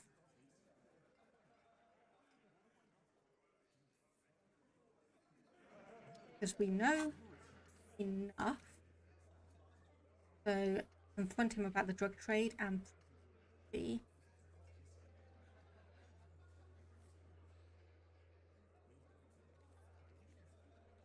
interesting. Not 100% sure how to.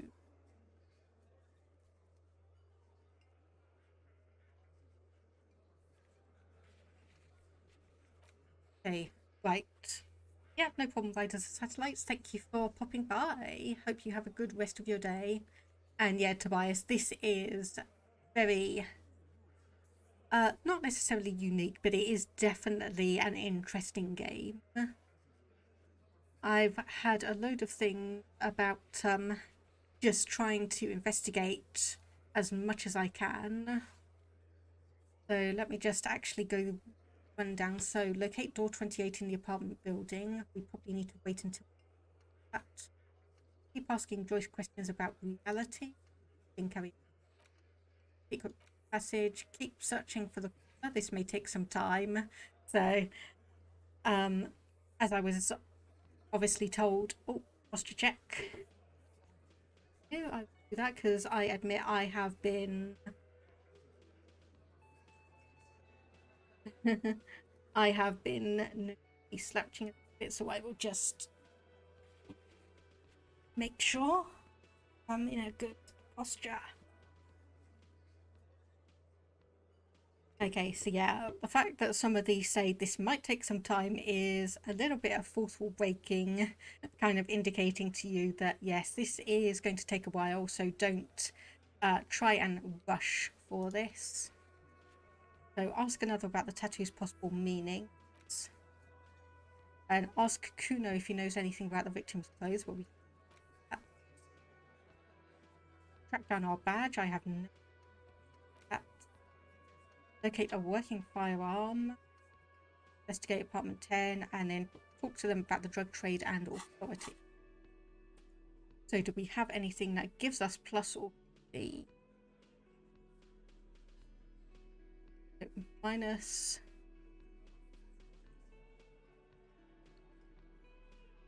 So basically anything we've got that increases our authority,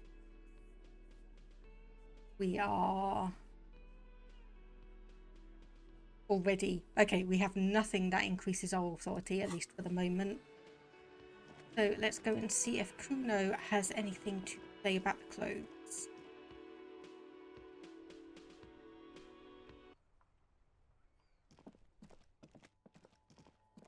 And yeah, this is Kuno here. So thankfully the body's finally been taken away, so we don't have to keep on looking at that. Fuck does Kuno care? Okay, I want to discuss the body again. The fuck about it? Anyone suspicious? Just a lone pig trying to sugar talk some kids. That seems pretty fucking suspicious to Kuno. Yeah, you tell the faggoty Kuno. You're testing Kuno's patience here. Get lost.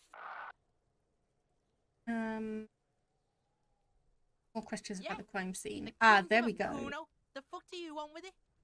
There we go. So the dead man's clothes were in the trash container. How did they get there? Yeah, Kuno doesn't know shit about that. That shit is beneath Kuno. I need to know. It may be a lead. Listen. Kuno doesn't care about this small-time shit. Just listen. Kuno saw what you did there, dumpster diving. Sad shit. Kuno could hook you up with some sweet rags. Shit like Kuno's wearing. Your size, good price. 500 real. You'd have to be blind not to notice the giant white letters F-A-L-N running down his trouser leg. Hey, I asked you what happened to his clothes. Look, Kuno ain't seen shit lying around. Except for that you took away. Now you want performance gear or not, Grandpa? Okay, what's so great about these pants? Pig, these are found modulars. Liquid fit, performance crotch, urban survival shit. Made in Mirova by scientists. Pants scientists. 500 real. Yes, I know. I know. That would get me like 25 nights at the Whirling in Rags. That would get me 25 nights there. Believe it, you need this shit. He unzips his jacket to give you a quick peek at the plastic wrap pants. They are graphite black and look brand new. These could drastically improve your chances of survival in the urban wilderness.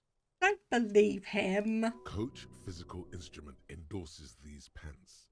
They are tartan ready. They will also make you into an idiot. I might be interested. Let's talk about that later. Alright, Piggo. Shit's rolling. Don't do business with the pig, Kuno. He's gonna steal all your money, Kuno. As you can see, Kuno and C don't trust you. Can't do business without trust. There's more to his distrust than being a pig. He feels threatened by something obscure in you. What that is, however, remains a puzzle for now. And there was also a mug in the trash. Fuck? A mug in the trash? Is this about the fucking clothes again?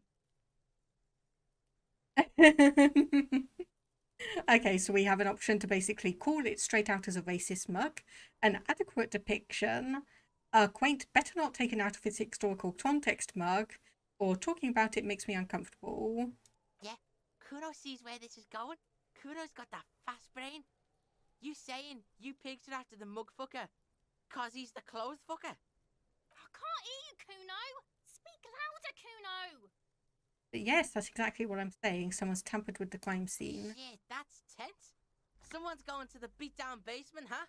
Mug guy gonna get tied to the radiator. Kuno doesn't know who put that shit in there. And if he did, he wouldn't squeal. But if you find out, maybe you can... Kuno has the fast brain. It's all that lightning he's riding on. 20,000 volts of lightning. Tell the Kuno who it was. He's curious. He likes putting 2 and 2 together here. Stop turning into a pig, Kuno. They're trying to get you hooked on the snitching. Get away from my Kuno.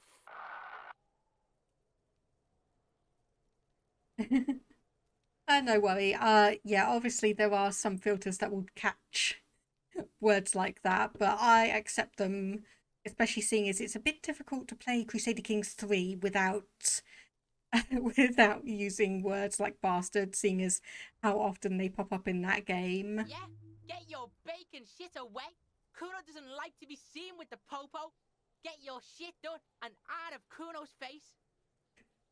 Reminds me of Sarah from Dragon Age Inquisition. I've not played that, so I'm... Yeah, whatever. Kuno doesn't give a shit. Interesting. We can buy the trousers. +1 savoir-faire and +1 physical instrument. Here, pig. We're fun now. Performance buddies. Kuno unzips his jacket again and pulls the pants out of the plastic wrapping. Kuno could already see you soaring through the air like a fucking eagle. Pig's in Kuno's debt now. Money debt. Kuno doesn't fucking care. Okay, interesting. So what do our current pants give us? +1 composure. Have these. Savoir-faire and instrument. By that, and unfortunately I don't think we can overly get rid of our shoes. Backtalk again and you're getting yeeted across the clearing. Okay, that kind of okay, so find out who has access to the whirling trash. It may take a while. Once again telling us, yeah, don't try and investigate this too deeply. You'll find out in due time. I really want to get up here. I have no idea how to do that. But it is almost evening. So let's head back over to the apartments. And apartment number 28 it was. And yeah, I admit initially, obviously, Kuno was fairly waiting on me just from obviously how he's talking. But as you get to know his home situation, it's turned into something more sympathetic on my end. I'm like, yeah, what you really need to do is be in a better home environment. Have someone who's actually able to take care of you better. Okay. So, oh, okay, we went into completely the wrong place. Never mind. That was not the area we wanted. This is the wrong balcony area.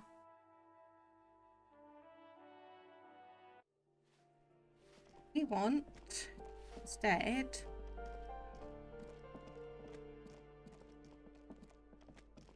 this one here. But yeah, we can come across here, and this is where Kuno lives. Yeah, we can see it's like his dad's there basically sleeping off a major drunken episode. And it's like not exactly a great living environment either. I think we'd gone into that bathroom. Yes, there's nothing green there. Yeah, he's not exactly in the best home environment.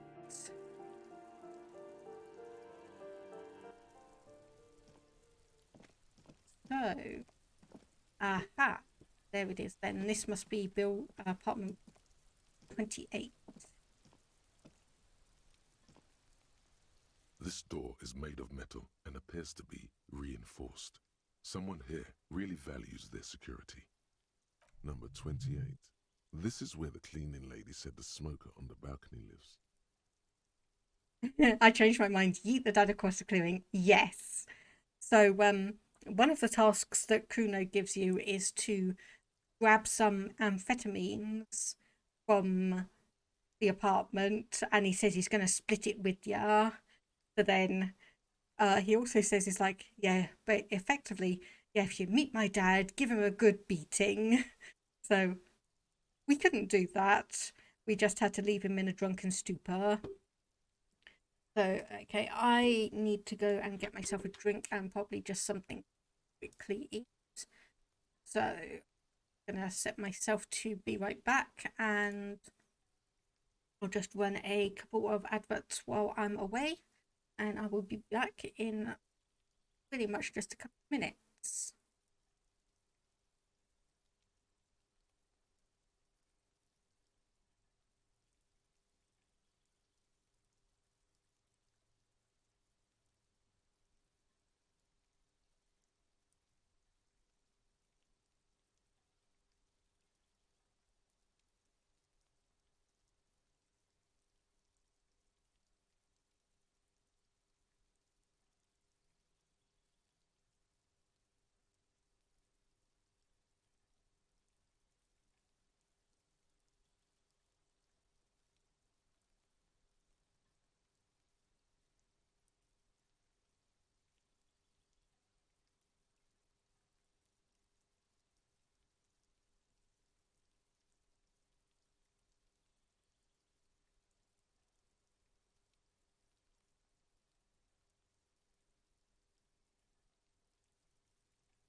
Yeah.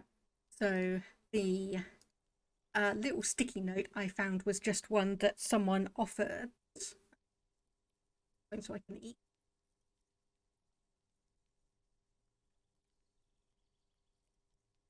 So yeah, it was made available by someone just over on Ko-fi, and I saw them and I just went, yeah, I just need to grab those and use them. And Kuno needs a good role model. Perhaps we can help him with some guidance. Probably have to earn his respect and trust. Honestly, I think we're at the point where we need to actually better ourselves before we even think about becoming a guardian for a child. I think we need to be in a much better place ourselves.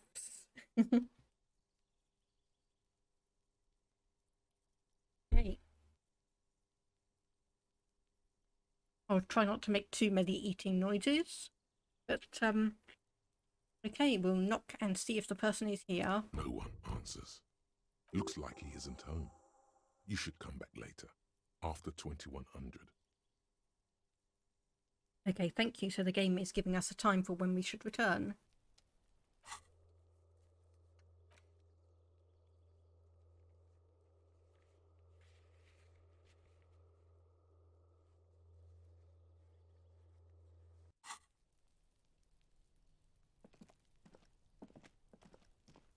Okay, let's go back and investigate apartment 10. See if we can get any authority from that.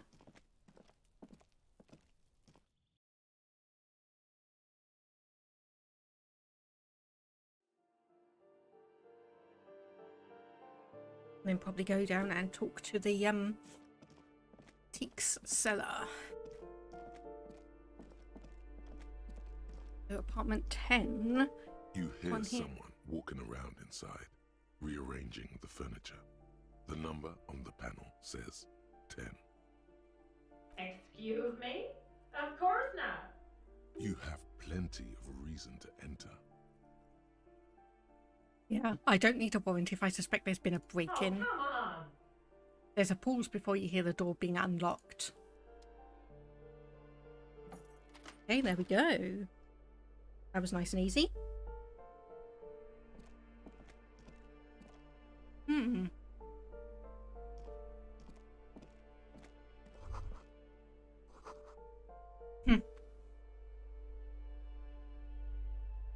Looks like a fine mattress. Don't be ridiculous, you can hear it swarming with bugs.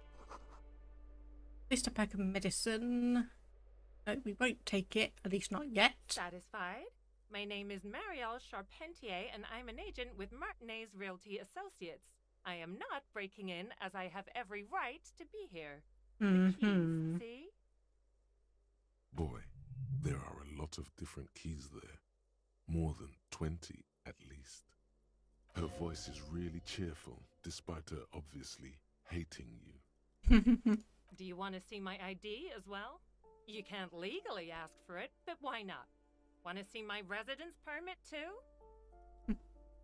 It feels flimsy in hand, with the words Revachol Zone of Control written under a nondescript municipal logo. There's a picture of her with shorter hair inside, along with all her personal details. Yes, residence permit. I did notice on that one. Yeah, everything seems to be in order. Do you have any questions? I need to be back in Midtown in an hour. I need to get it ready for the next lease, but as you can see, the previous tenant completely trashed the place. Sounds like they knew how to have a good time. It was some kind of a moribund old man who used to be a business owner. You'd think they'd make rent. A sudden serious look crosses her face. This story didn't have a happy ending. But that was months ago. Anyway, was there anything you wanted, or is that it? I'm in a hurry. Oh, that's another huge mess. The former tenant owes us 3 months of rent. 3. We closed the apartment and planned on auctioning off the valuables, but... And again, I have no idea how stupid mistakes like this can even happen. But Ron, when he came to close the door, didn't close the neighboring door. And there's a hole in the wall. A hole in the wall. Can you believe it? And then the tenant ran off with his stuff. He's gone. The money's gone. Just like that. The sum must have been puny.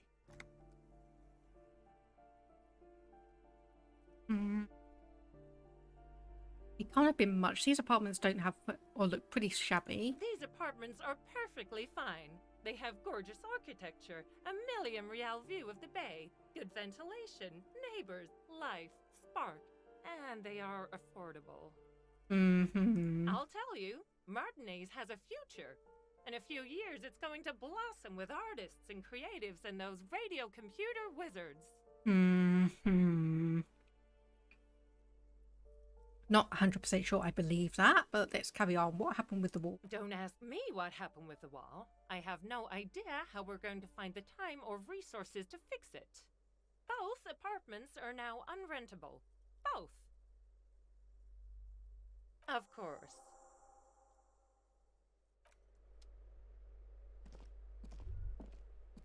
Master Investigator, you just can't keep yourself away from locked and hidden places, can you?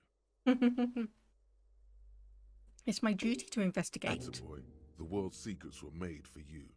They wait patiently for you to uncover them. The Jamrock Shuffle, I wonder if that's any relation to the Kansas City Shuffle.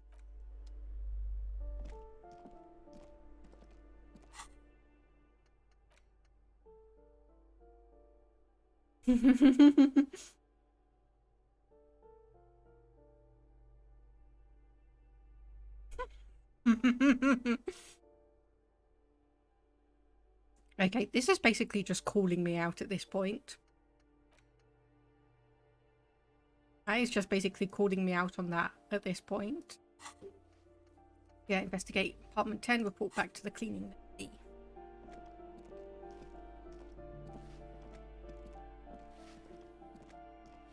Give me a moment. Nope, didn't find any countercultural people, just a real estate agent. I see. I hope some good people are finally going to move in. This place needs them. Yeah, radio computer wizards are coming. They're going to save the place and the economy. Oh, I do like wizards. And people like that in general. They have a lot to tell us about our fates. She means clairvoyance.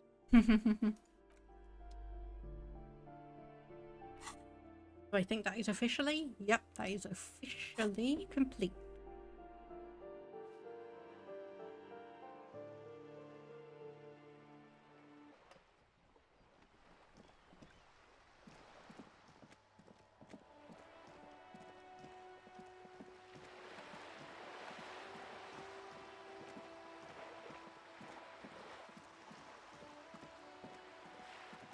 Eggles.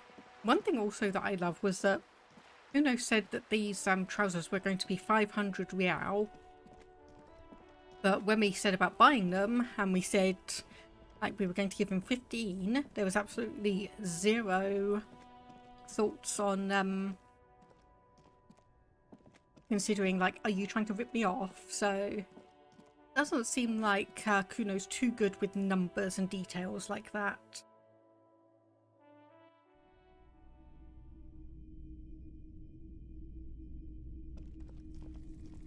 You see rows of toy soldiers guarding the rest of the trinkets displayed on the table.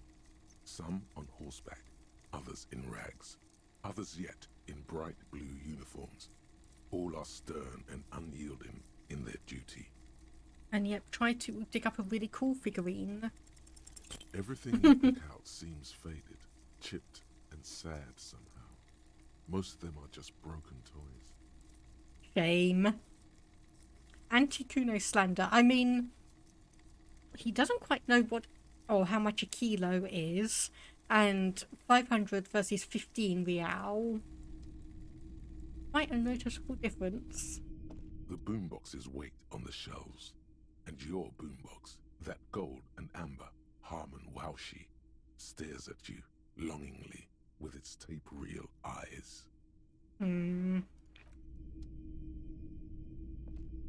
A typical Martinez streetlight sits among assorted floor and table lamps.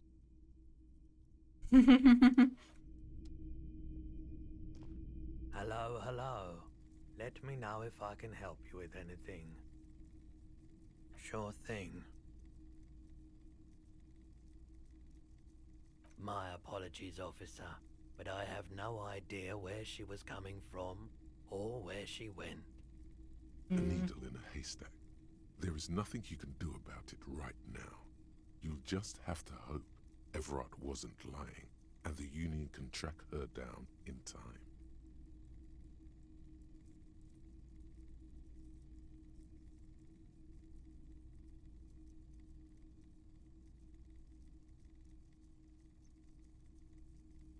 Okay, so there's nothing new Sure, here. ma'am.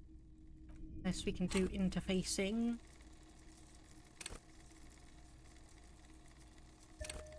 Let's level that one up and head back here, see if we can get anything. You see rows of toy soldiers guarding the rest of the trinkets displayed on the table. Why? What's this? A headless man riding a horse? A headless man wearing futuristic tracksuit trousers that say found. Oh, that's the Headless Phone Rider. The Headless Phone Rider. It's an urban legend about a man who rides the streets of Revachol sporting a fawn tracksuit. As you see, he's missing his head. 50 cents. Bargain price. I'll throw in the tiny cap too. I think he's looking for it, or something. That part of the story has many interpretations. Okay, yeah, I'll buy it Did out of I curiosity. mention that this figurine is supposed to be lucky? Always carry it with you.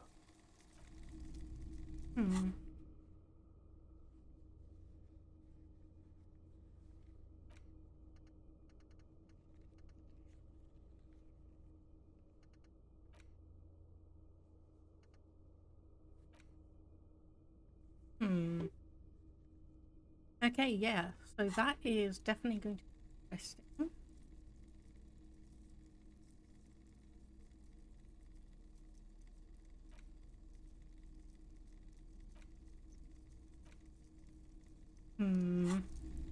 Let's see if we can sell anything that we have at the moment. Hello.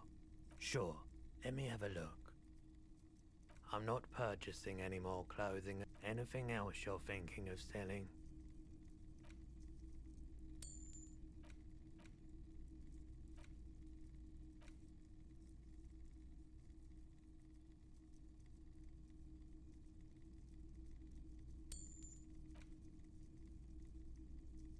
Okay, I'm going to presume anything that we are able to pawn here is stuff that we can easily get Another time. away with, obviously just selling on.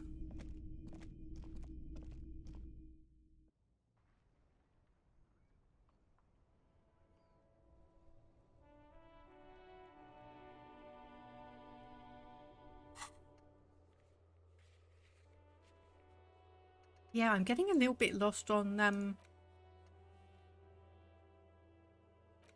what should we really be doing. So I suppose back to the Whirling in Rags, see if we can discuss a bit more about the drug trade, and then head to the smoker's apartment.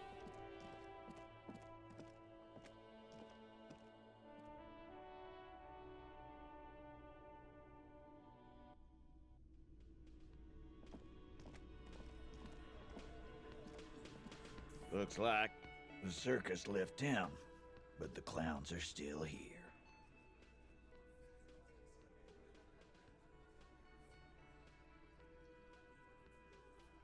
Like hell you have. There is no local drug trade. This place is as clean as a rifle. Go back to Jamrock and ask the local junkies how clean your streets are in Precinct 41 kilos. That's a mighty interesting theory. I guess that's what you would need to do, theoretically. A big, strong, state-run monopoly would outcompete the runts on the street. Yeah, man. Theoretically, that's what you would do. To get rid of the gangs, the dealers, even some of the junkies. You would need good, trustworthy people to take their place, of course. Hardy men to run such a monopoly. For the good of the community, of course. No, there aren't. Some little shit and his dad are doing speed. Who fucking who? Stuff's probably from Jamrock. Little shit. That's Kuno in the yard. Whatever you've seen is peanuts. Look at the big picture, man. The place is a paradise. And all thanks to Hardy Boys. Theoretically, of course. We're just talking politics here. Mhm. My answer to your drug accusation is, how dare you? Go fuck yourself. Yeah, the 8th Hardy, the one who's missing, she runs the thing. My answer is, fuck off. Mind your own business. There is no 8th Hardy. I run this goddamn scene. And here we go. Back to the usual. I know! Fatty walked on all fours. He's so fucking fat he left 2 sets of footprints. Despite everything, the little man is quick on his feet. Go fuck your mom, Dennis. That's more like it, boys. You heard him. It was Angus on all fours. Anything else you need to know? You haven't explained the bullet? You still on about that bullet? A bullet in a hangman's head. You're right, Copper. That is mighty curious. Well, there are so many bullets in the world, and so many heads. I guess it's only logical. At some point, one of them bullets had to end up in one of them heads. It's bound to happen again, you know? Just statistically speaking, of course. Wow! He's got it in a real evidence bag and all! Just don't let them snag it. Why don't you go home and log it into evidence? These men have told you what happened. Yeah, I think the hanging was a cover-up for the shooting. You know what I think? I think he was shot in the head as a kid, and his brain grew around the bullet. Around the bullet, man. That's a good one. They're only pretending to enjoy this. Beneath the act, they don't like you knowing this. So did you shoot him? Shit! I probably did shoot him. I was drunk last night. You guys know me when I'm drunk. Yeah, Glenn likes to shoot his guns when he's drunk. Better hope he stays sober. No, I meant before he was hanged. After? During? This is getting ridiculous. They told you what happened. Stop wasting your time. Don't worry, I'll figure this out sooner or later. Never been worried in my life, lawman. He crosses his hairy arms, having forgotten his beer for a moment. It's not like he blew it wide open, but there's a little crack in there, somewhere. Ooh, we're up to 42%.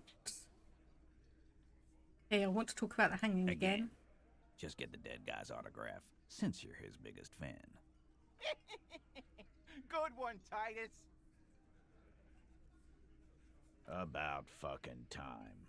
Okay, so this is a white check, so authority. Let's try. As you look around this room full of sweaty men, swearing, drinking, spitting out tobacco, does this look familiar? Where have I seen this before? You believe the place was called Precinct 41. It was also filled with, almost exclusively, men, sitting on desks, talking shit and wasting time. Yeah, I get it, Titus. You guys really are the authority around here. Oh. You must be. You're just like real cops. Drinking beer and sitting around with your dicks in your hand. You got a problem with beer now? Not quite there yet. Push on.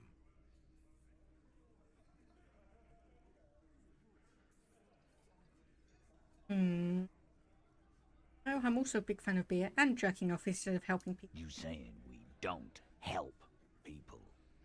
I've been doing this job for 10 years. Martinez was a dump before we put this outfit together. They don't know, man. They weren't here. We had 3 shootings a week, kids dead, fucking graffito everywhere. You cops haven't shown up since the 30s. Actually, the graffitio isn't quite off yet, is it?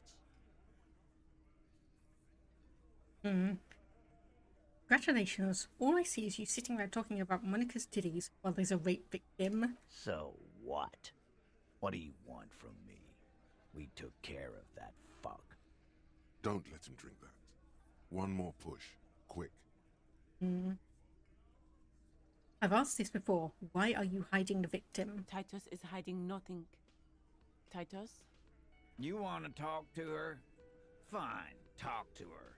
I got nothing to hide. I have officially booted my tower up and installing updates for Disco Elysium. Enjoy! So long as you treat her with respect. No questioning, no harassing, or you got the freight train of pain heading your way. You understand? Sure. So, what's her name? Glacia, I'm on due. She's staying here at the Whirling in Rags, a real pretty one. Silvery jumpsuit, blonde. That's I'm on due with an O-U. Ooh, we encountered her the very first, like within the first 10 minutes. Shit. The girl upstairs? That can't be her. She knows you drank so hard you forgot you were a cop.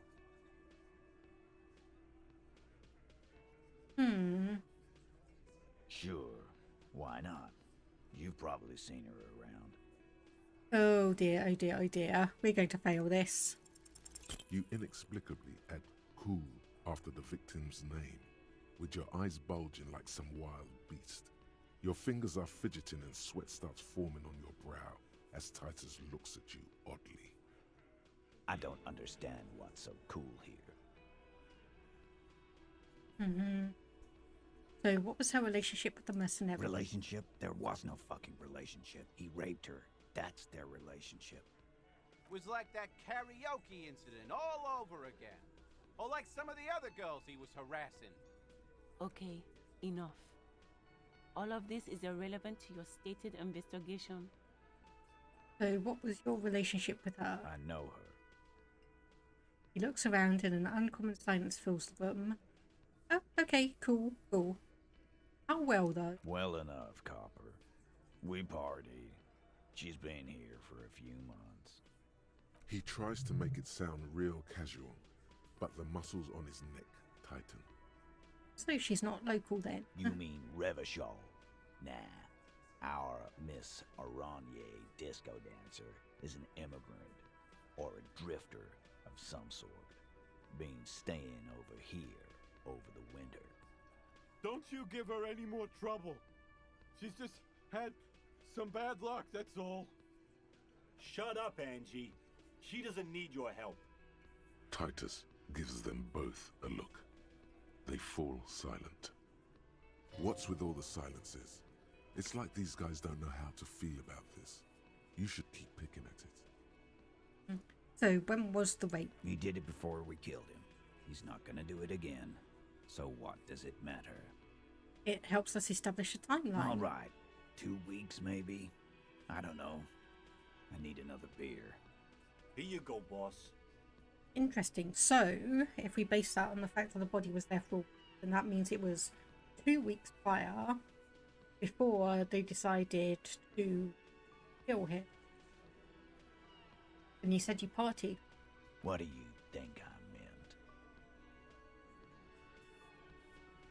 Sex, drugs, and karaoke, right? Yes, yes, and no. Got something to say about it? The two of you were close? No, we just fucked. That's all. I'm not gonna give you any details if that's what you're after. So put your dick away. He really went out of his way to seem comfortable with this topic. That's all you're gonna get for now. Okay, then, yep, we'll go talk to her. Remember what I said. Freight train of pain.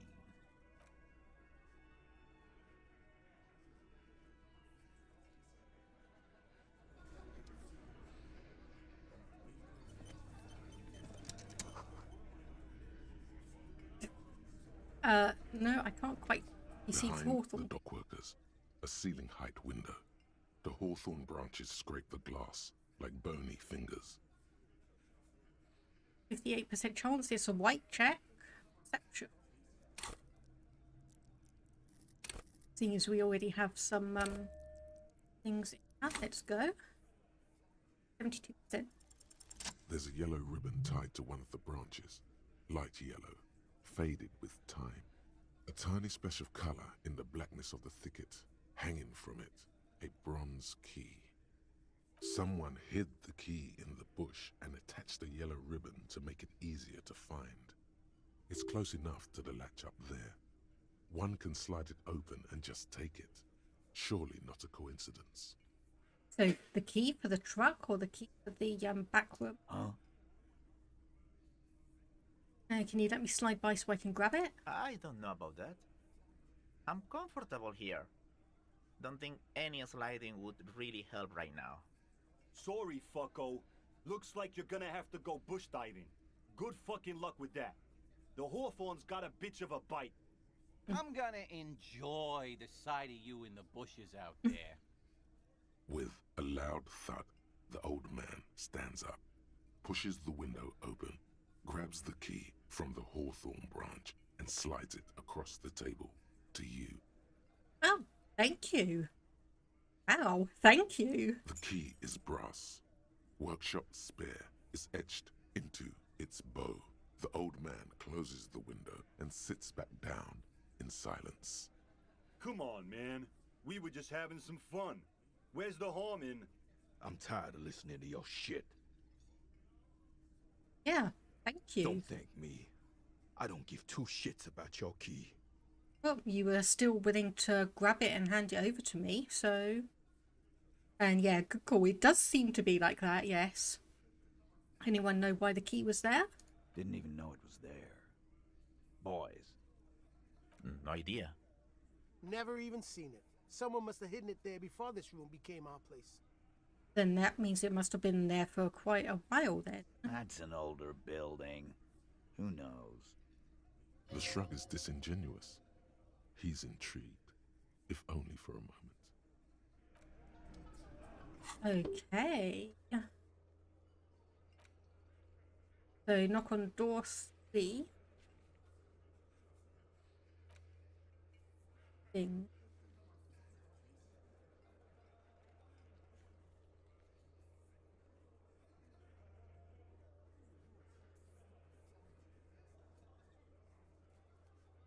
Interesting.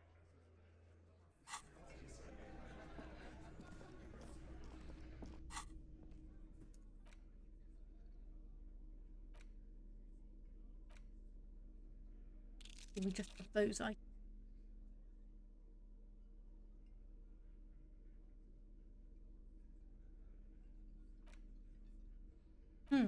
Yeah, so does that help us to then?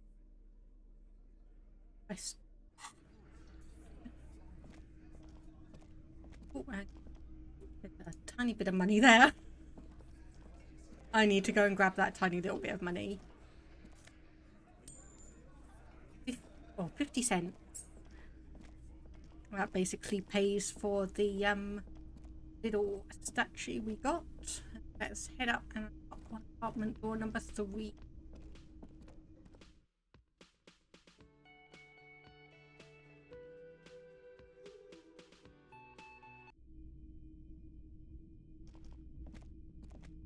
The door is closed.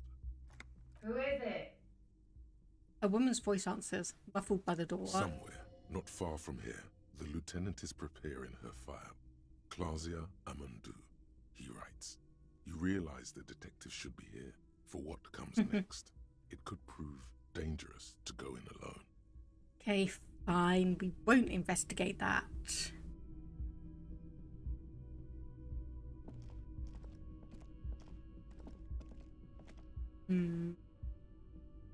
Still curious as to what is behind that door. Okay. So we do have a new key, something.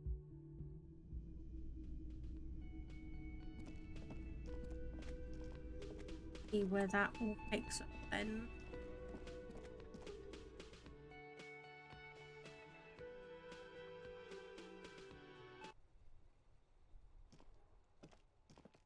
And yeah, Tim, I think I'm probably just about as confused as to all of this. Hang on a minute. Wait. I think we can go back here and have a look on... You see a set of tire tracks in the brown slush that covers the plaza mosaic. Visual calculus.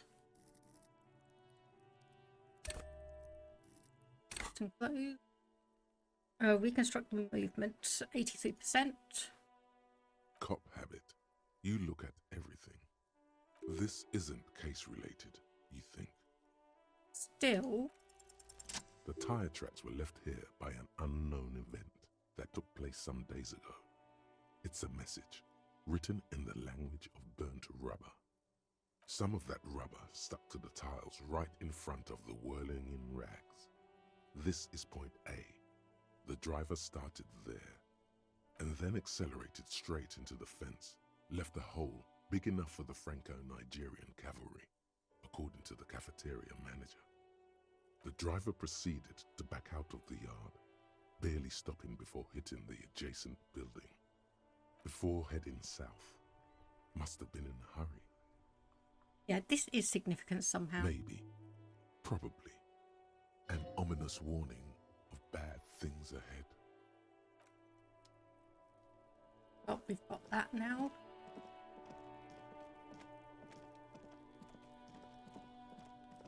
What's something?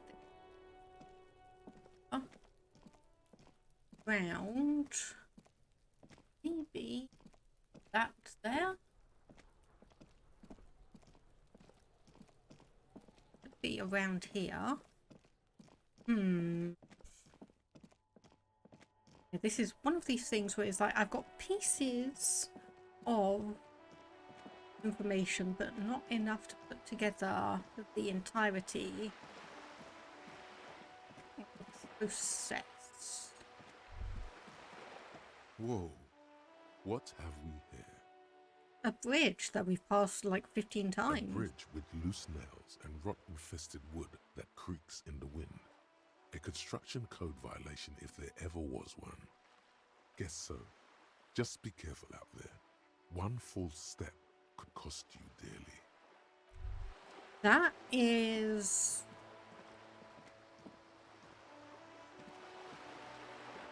bizarre. Why is it suddenly warning about that now?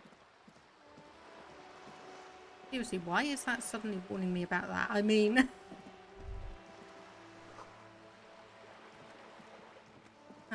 Hold. Carried on the scent. Carried on the wind.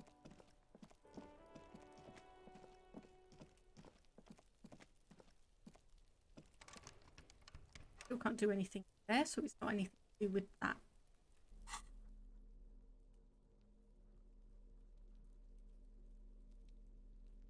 Spare key for the workshop.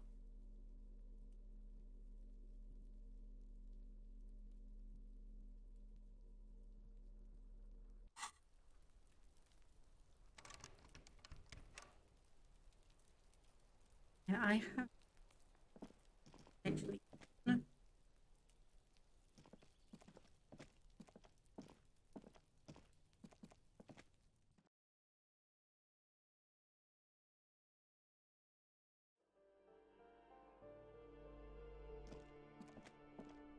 Thing around here that workshop like there is or was a door up here.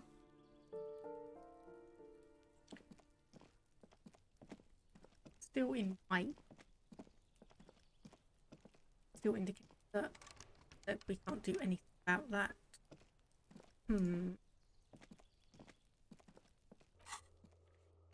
Okay, the smoke on the balcony, which is what we are going to do now. Reality lowdown, sing karaoke. Searching for the caller may take some time. Ask someone else about the tattoos. Who else has unauthorized access may take some time. See if we can find our badge. Then all of these. So that's saying we probably want Kim with us. And in your hands you hold 16 Days of Coldest April by Yekatina Dahl. The cover image shows a row of concrete apartments above which span a black and white rainbow. Indeed, the book is unusually heavy in your hands, as though the cover were lined with lead. It would do that in Grad. How long is this book anyway? You flip through the book. The pages are thinner than you realized, and the type quite small and tightly set. It's nearly 600 pages long. Oh, that'd take me about an evening. Real art is dense and difficult. If it didn't feel like you had to wrestle a suicidal bear to get through it, you weren't really reading. The back cover is dominated by a black and white photograph of the author. She can't be much older than her mid-30s in this photograph, and yet, from this cover, the eyes of a sad old woman stare back at you. In cold, detached prose, the author describes a scene from one of the Yugoslavia riots in the 20s. Youths overturned motor carriages and set trash cans ablaze, while heavily armored guardsmen dash in and disperse them in a flurry of baton blows. As ethnic tensions run wild, a pair of young lovers meet each other on the street. Somehow, in the middle of all the chaos, they manage to lock arms and look into each other's eyes. It would physically hurt you to keep reading. Are you sure? Yes. They go through a brief and somewhat awkward love affair, and in the end, they betray each other and succumb to the absurdity of Gradian life. The man becomes a lens grinder, completely abandoning his former existence. He toils through the daily drudgery at the Lenka polyfabricate. Happiness and fulfillment have eluded him his whole life, and in the end, he has nothing to do but dedicate himself to the craft. And the woman? She spends the next several decades standing at a conveyor in a Sosnovo fish processing plant. The smell of fish guts slowly seeps into her hair and skin, as every single one of her dreams dies, one by one. The memory of their short time spent together tortures the former lovers ceaselessly until the end of their days. Years pass in solitude, their bodies growing ever more decrepit. As life leaves their remains between the soil sheets, their final thoughts are filled with regret. Well, that was a happy story. That was a happy story. The worn map features the patchwork grid of the streets of Martinez, with directions to appropriately touristy locations. Year 48 resides on the upper right corner. So 3 years. Your finger moves through the various streets, across Rue de Saint-Ghislain and Rue Saint-Cypar, over Saint-Brun and Martinez North, finally coming to a halt on the spot where you are currently standing, although the map gives no such indication itself. For a more detailed view of the map, go to your journal and select the Map tab. Okay, so that's basically something I should have done at near the beginning.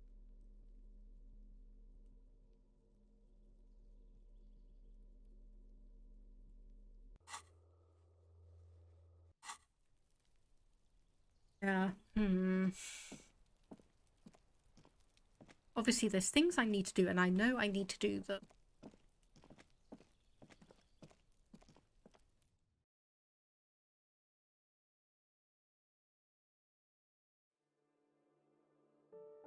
It's just a matter of where and how.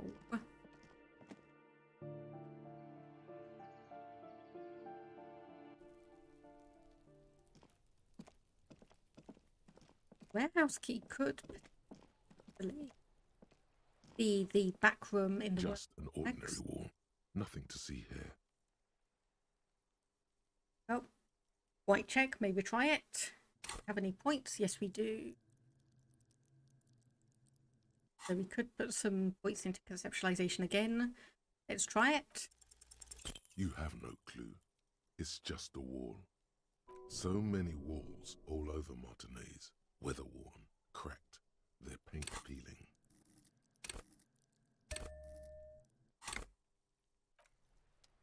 Just an ordinary wall. Nothing to see here. 28%. Because you see it, finally. This wall is sublime. Look at it. The shadows, the colors. All the other walls on all the other houses must make a pilgrimage in adoration of this, the uncontested pinnacle of wallcraft, color peeled from the very face of God. Oh, wall father. Yes, I must paint this wall. Add to it. Absolutely.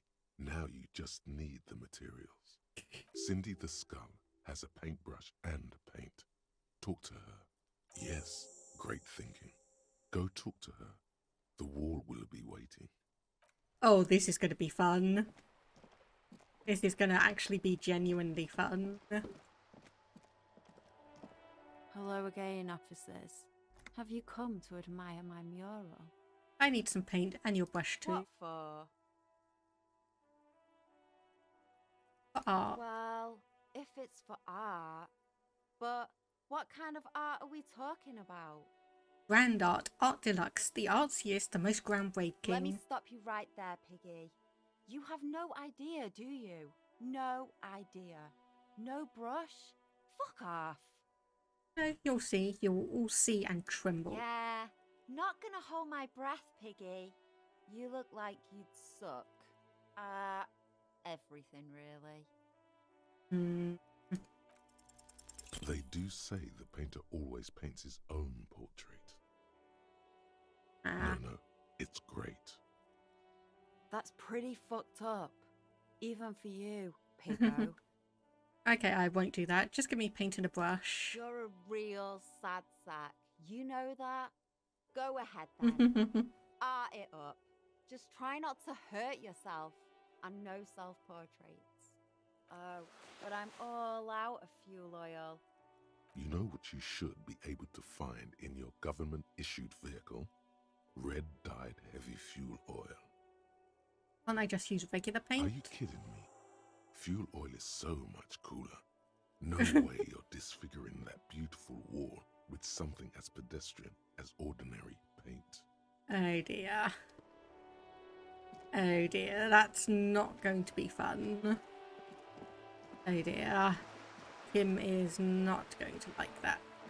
Not one bit. You know what I'm going to do? I'm going to come up here and talk to you. She's still browsing books. I know you are. Mm-hmm. You need the help of a police officer? What with? A lot of things. For example, people tend to go missing. Maybe your husband is missing. My husband? No, he's not. How could he be? I don't know. At home now? Out drinking with his friends? Working? So what I'm hearing is you don't really know where your husband is. Yes, but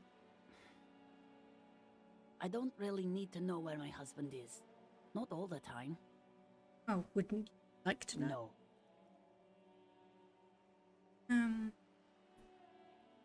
Maybe you're right. Maybe he... No, actually, I can totally help you. Why are we still talking about this? I haven't lost my husband. She has, though. The husband is totally lost.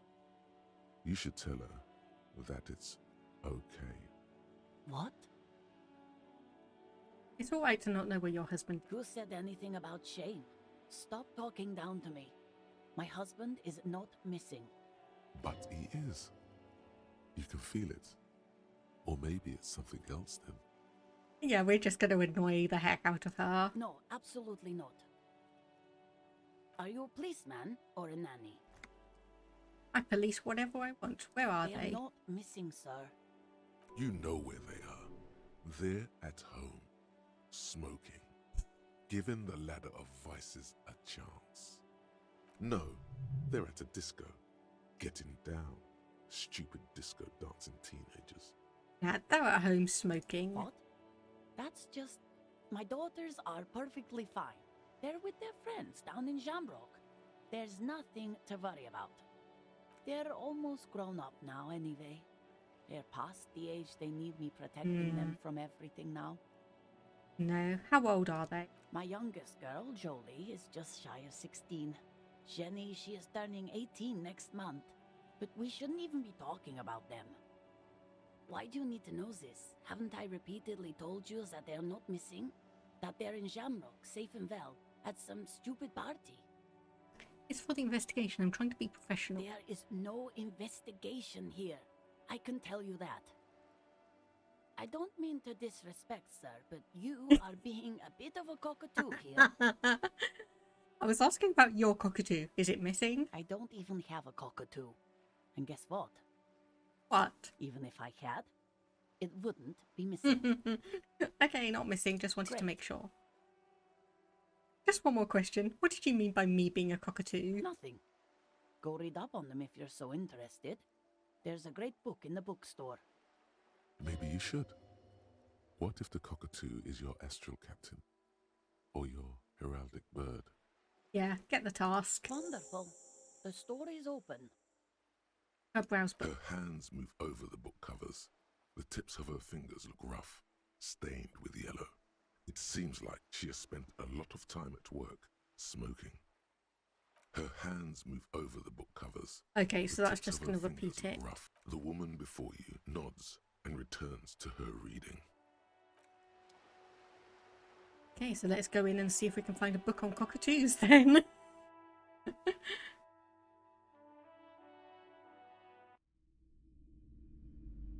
So where would we find your heraldic bird? Hello again, esteemed officer, and welcome to Crime, Romance, and Biographies of Famous People. I'm looking for a book about A cockatoos. book about cockatoos? There should be one upstairs, right next to the shelf of biographies.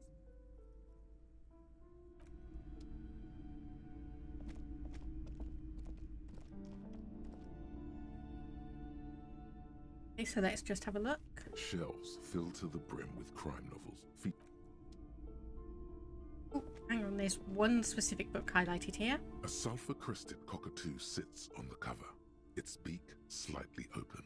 It looks as if the bird is calling out the book title, From A to Zurich, a guide to a well-behaved cockatoo. Turns out that there are so many different cockatoo species, and they all have behavioral problems. Uh-oh. You don't have behavioral problems. That's garbage. You're cool. What about this guide? It's a must-have if you own a cockatoo. I've heard they're quite capricious. You wait for the storekeeper to be distracted. When she's not looking, you haul the tome of cockatoos into your pocket. It's quite a challenge, but eventually, the guide to the cockatoos is yours. Splendid effort. I feel really bad about that now. I feel so bad about that. Several maps have been attached to a bulletin board hidden inside the alcove. They're held up by small pins. The board has come loose from one corner. The maps look old and faded. Your eye catches a map of Insulinda, a map of Revachol, and a map of Martinez. This large map displays archipelagos, Ozon, Laurentide, disintegrating into mathematics. In the northeast, a dust mite stands on the north coast of Caillou in a bookstore. It's you. Okay, so I have gone through this before, so I'm just speed clicking through just in case we can get some new information. You can, on Caillou, Revachol, a single black star, lost little pearls of light, tiny fires in the dark. The ocean breaks apart into a tangle of cosines and azimuths, connections to other worlds, words past the Insulindian, unknown to you. You only know you've never been there. 850 million people live on these tiny dots, an oceanic world of culture and commerce, torn apart by history. And the map of The north coast of a verdant island is shattered by the delta of a river. To the east, rolling hillsides. Huron, it's somewhere to live. No, it's so small you can't even see it on the map. No, wait. There it is. No, this is somewhere to be. This is all you have. But it's still something. Okay, so nothing too much there. This bookstore is not strictly about crime, romance, and biographies of famous people. There's also a wide range of paranatural literature. And let's ask about these. Sir, please, no that shelf. That wisdom is not for free. I Interesting. can't have you end up, like, opening a police store next door and stealing my customers. Oh no! That is interesting to know then.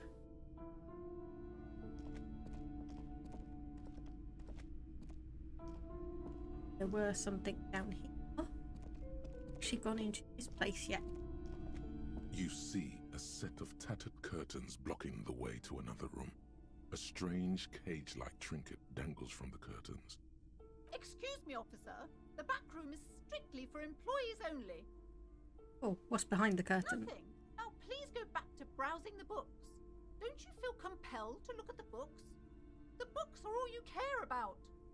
She speaks almost as if she's trying to put a spell on you, urging you to buy more books. Oddly enough, the more she tries to draw you away from the curtains, the more alluring they become.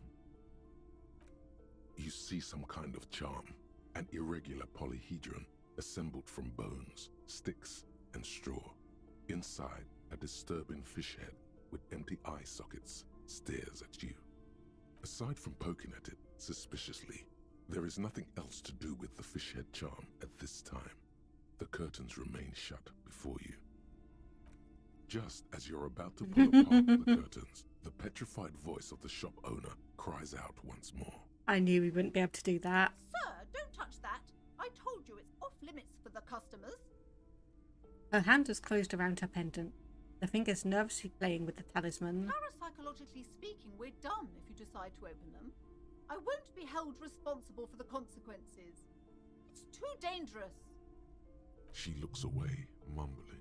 Why is everyone always messing with the curtains? Why can't they just buy books like normal people? So this is about the curse? No, it's just a storeroom for the employees, I told you. Now please step away from the curtains.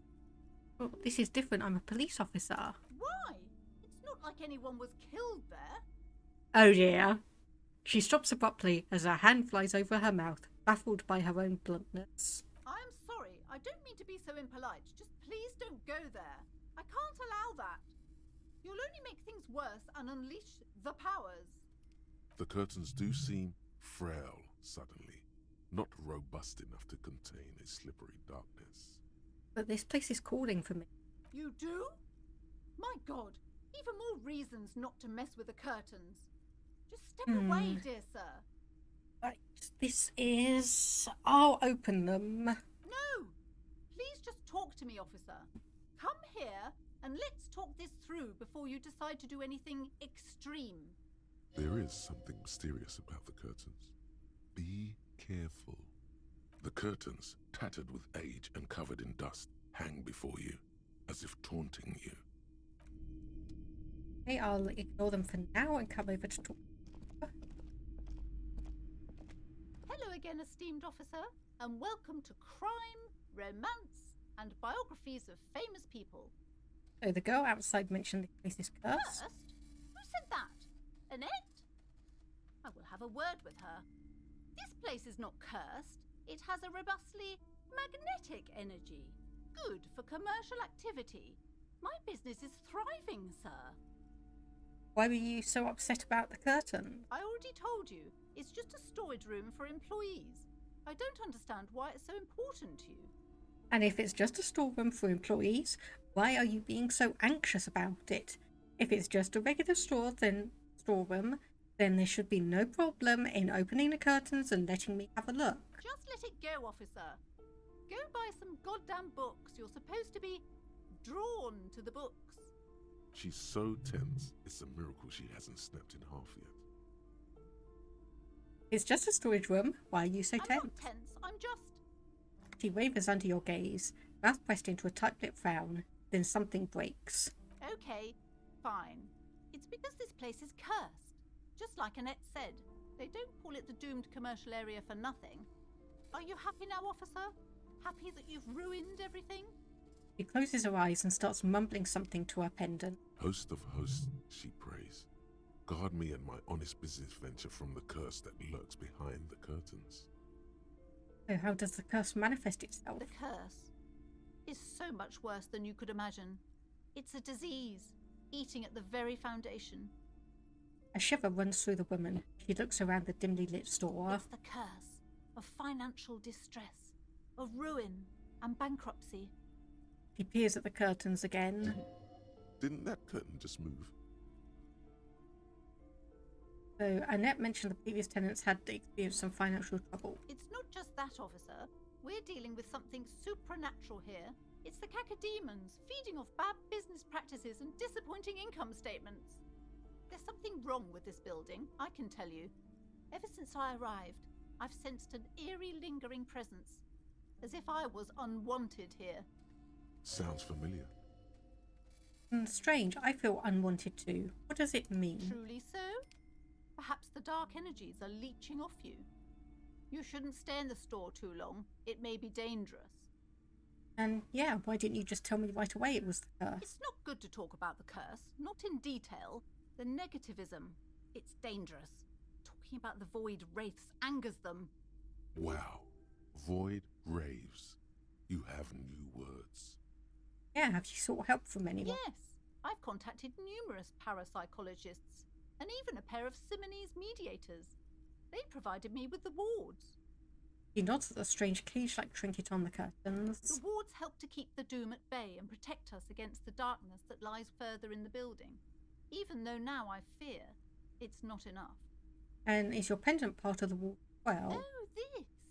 No, it's a special Himian amulet, blessed by desert pygmy shamans, with a spell of compulsion. It's to compel people to buy books. Okay, so basically you're trying to counteract the supposed curse of destitution with a spell of compulsion. Right. There are numerous spells cast throughout the store. I had the books anointed with a different inducement spell, for example. It's guaranteed to boost sales 15%. Oh boy, okay. So yeah, we'll investigate. Most certainly not. I don't want anyone who's not familiar with the psychic arts to get involved in this mess. Stay away. Leave the spirits be, so they can return to their slumber. Okay, I'm just going to see if there's any other new options about the curse. Okay, but please, only a few questions. The woman before you scans the store, her shoulders rigid and tense. Every now and then, she nudges her glasses. Okay, 42% charm. Slither up to her, you silver-tongued fiend. Show her what world-class perfidy looks like. Oh, I came here to help. I've handled power naturals before. Are you sure? Don't think I haven't seen charlatans before. I sense the psychic emanations from afar. The sleeper beyond calls out. I'm not sure I can trust your claims. Honestly, you look like a bit of a drinker. I'm sorry for being so blunt, but... I admit I've had my share of drinks, but only because the spectral realm is parapsychologically taxing. How do you know all this? Here we go. I am the Void Revenant. I have the powers to debad all the bad energy. I should have realized. A pattern lies within the fabric. The hand of fate guides us. Our meeting couldn't have been mere chance. Perhaps you truly are the one to deliver this woman from the doom. But I am not the only one at risk. I have to think of my daughter. You are certain you can help us? Keep us safe? I can't allow any collateral damage to hit us. I have the power to vibe. I'm back. Welcome back, Toxicite. You are joining us just as we are investigating apparently some parapsychological stuff going on in the back room of the bookstore. If you promise, good officer, then you might be our last hope. Do you swear it? On my honour. Thank you, sir. There's one more thing I haven't told you about yet. The entity. Do not act surprised. You know of these things, sire. Of course, the entity. You have? The entity takes the form of a woman, a witch probably. I've suspected that she must be connected to the curse ever since I first saw her. Did you know that she lives inside the chimney? The passage between heaven and hell, of course. Yes. That chimney is part of the building's central furnace, and it's enormous. She has barricaded herself behind some metal security curtains. God knows what she's doing there. Some unnatural magic, I assume. You should go find the entity and ask what happened to all the companies in the building. What is the source of this curse? Here's the key to the warded door behind the curtains. Take it. Oh, and please do return to me after you've looked round. I'm quite anxious to know what she has to say about the curse. What you discover in there. Unbelievable darkness and ruin. What you discover? Probably just some office space. Don't be scared. Okay, so I think I'm going to investigate this and then wrap up for today, because I get the feeling that there are some things I may need to try and find a spoiler-free walkthrough just to see where I am. You see a set of tattered curtains blocking the way to another room. A strange cage-like trinket dangles from the curtains. Try and find a spoiler-free walkthrough and kind of check off where I am and what potentially I have to do to avoid me just running around trying to see where I'm supposed to go for like half an hour on a stream. So I'll probably be looking at that. How are you? How have I been enjoying the game? Not been able to watch as much because good old American capitalism. It has been fascinating. It's like I've been describing it to people as a point-and-click detective noir story, and honestly there is just so much to explore and investigate. And I love the fact that if you go down and investigate a discussion or dialogue chain, it does actually reward you with a little bit of experience each time. I love that. That is one of the things I do enjoy. It actually rewards curiosity. And yeah, Frank Drescher saying, use them a few times myself. Yeah, it's obviously a disease, it is indeed. Yeah, it's obviously is not so much I want a thing to tell me exactly where to go and what to do, but more of a, am I on the right track? Have I missed something that I need to go and investigate? Are there any time limited stuff that I need to have a look at? But anyway, yeah. So let's pull the curtains open. A dimly lit room full of dusty furniture and trash. A doorway stands in the back, covered in dozens of scary little cage-like trinkets, your shadow looming over it like an omen. A small terrified O escapes from place arts as she tries her best to look away, her round face buried in her hands. Hey. So let's have a look what we've got here. Ghostly silhouettes of hair dryers. And vaguely androgynous portrait of a man. And nothing to actually investigate other than this door. What has it got on it? A heavy door with a missing handle stands before you, covered in dozens, if not hundreds, of little oddly shaped trinkets and charms. It appears to be locked. Oh, I love how I've got a +1 from broke into Kuno's parents' apartment and +1 from broke into the communard apartment. No, we will just unlock the door with the key, seeing as we have that. After exerting some force, you manage to turn the key. It's eerily silent. The door slides slightly open, letting a draft of cold air into the room.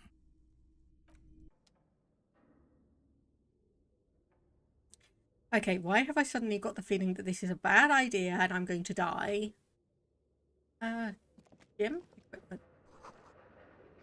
And dripping from punching bags, so obviously quite an old one. Stitius Fortis, the rest is worn off. I believe that is called Doubt.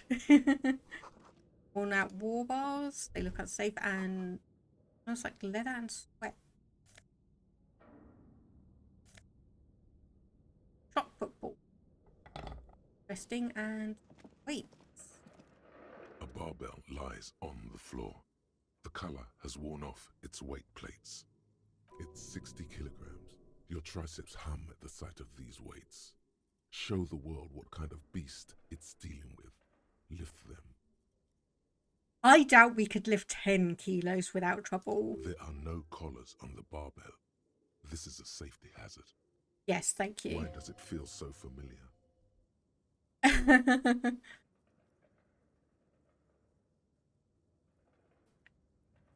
28% chance. This is gonna kill us if we try it. Is this familiar because I'm a weightlifter? No, it's not that. It's the stale smell of rubber, the squeaky sound of sneakers, your bruised knee against the mat, and a whistle. Then the feeling is gone. It's just a memory. So, Toxicite, what you're basically saying is you want me to lift up the barbells, and if I die, it's all your fault. Correct? Okay, so physical instruments. So we do have the man from Heimdall on. Endurance, interesting. Well, the core, electrochemistry,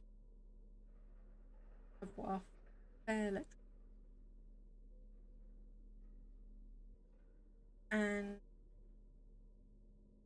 okay, well, we got potentially another +1, so let's have a look. Waits patiently on the floor like a dog for its master. Well, we're now up to a 42% chance. Oh no, we're dead. We're dead.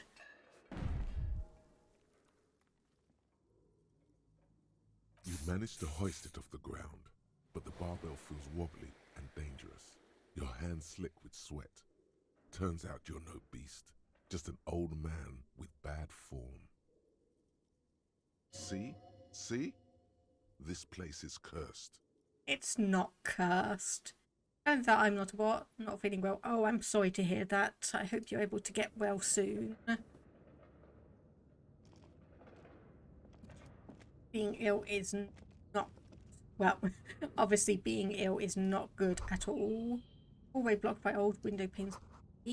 Looks like the remains of the 24-hour window repair shop.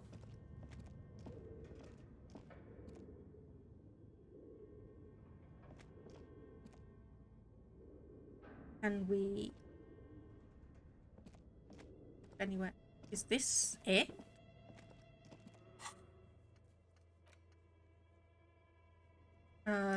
Chimney, find a way in.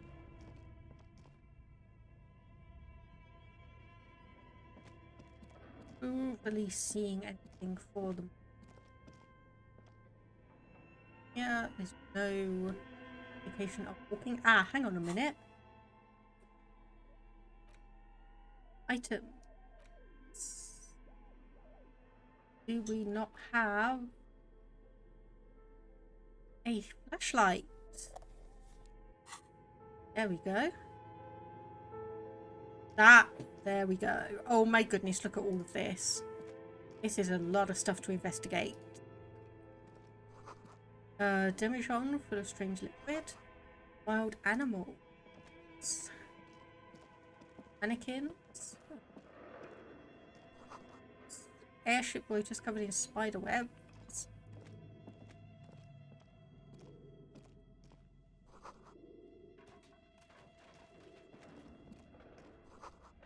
Blue velvet button.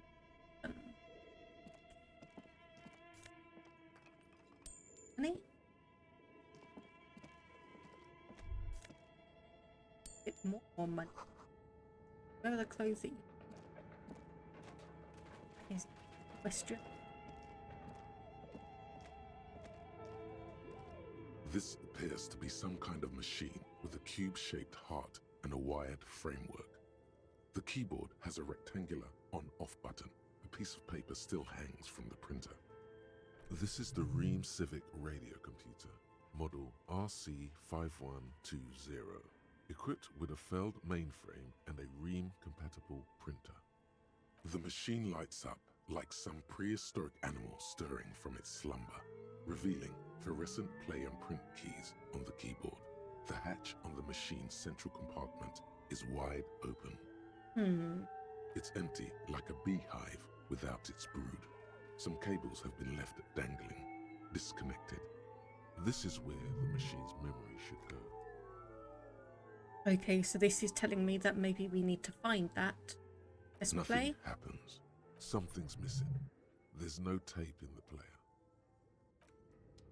That for now. Have a look at boards.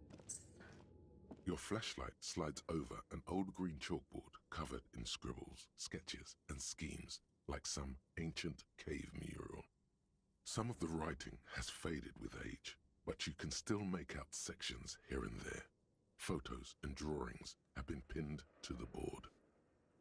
These lithe, pointy-eared creatures appear to be different types of welkins. You make out autumnal candle welkins casting wax-based magic.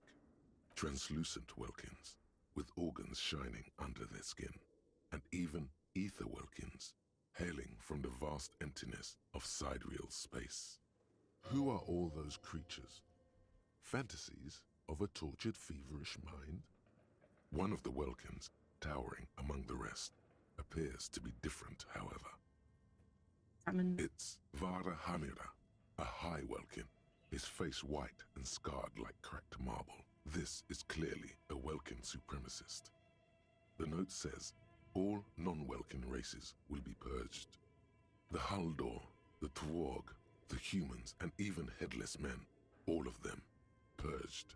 Imagine a world filled only with welkin, green welkin, dread welkin, and the high welkin to rule them all. Your eyes glide over 4 sections of the imposing green chalkboard. Okay, let's have a look at the photos next. The photo collage depicts barren, icy landscapes wrapped in perpetual night. You see permafrost and glacial landforms, dead trees grown in under the snow. Entire oceans have been frozen from shore to shore. There are pictures of settlements on dried-up riverbeds, abandoned in a storm. Animal corpses in the dark, carcasses and bones. You see primitive oil rigs built into glaciers, boreal dvorg, yurts under the snow, great mammoth-like beasts of burden. A pinned postcard reads, "The heat death scenario. A desperate fight for geothermal energy engulfs the world as Wirral becomes untethered from its sun, drifting through the universe." Yeah, some of this background information is being very, very spooky to me. Okay, inspect the schedule. This is a monthly calendar from the year 50.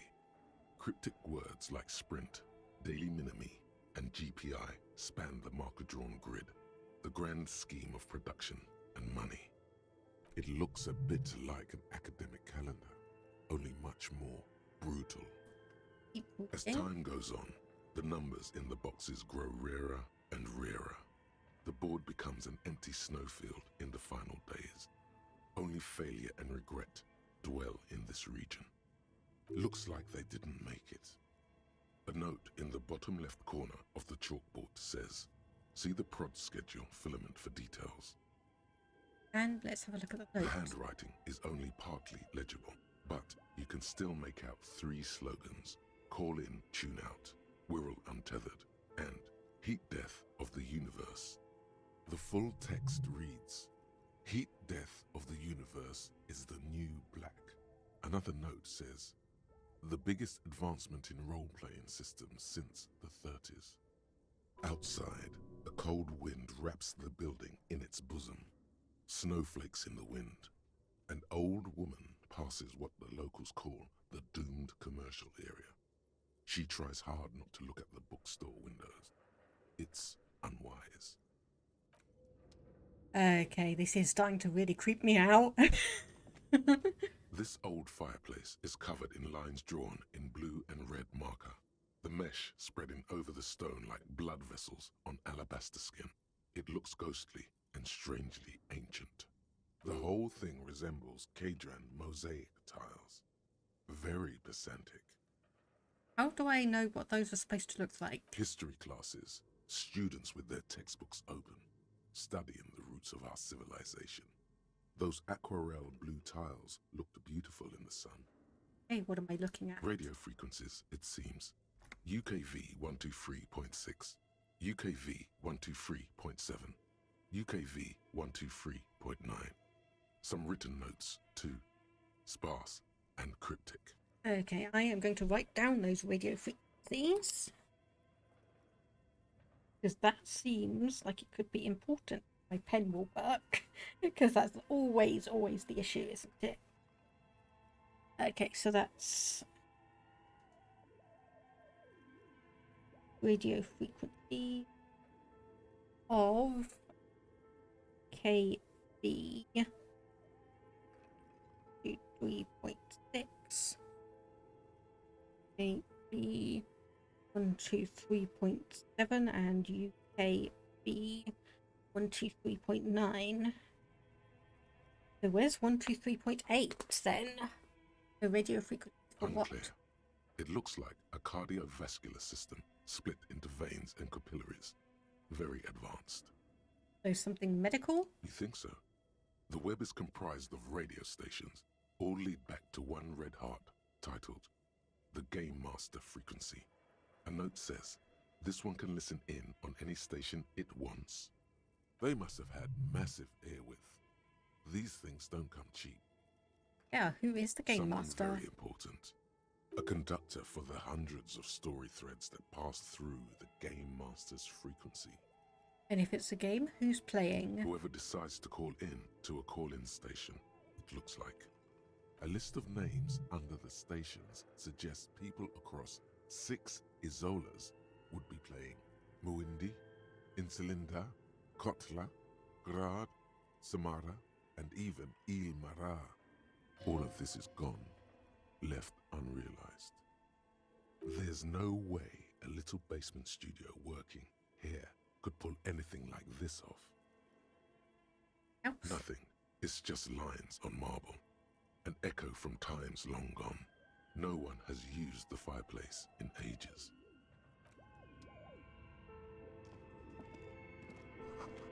Scribbled across a notebook, developers are the most advanced RPG universe.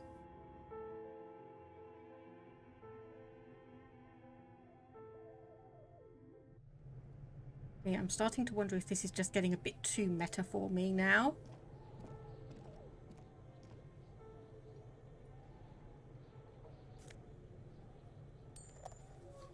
Magnesium.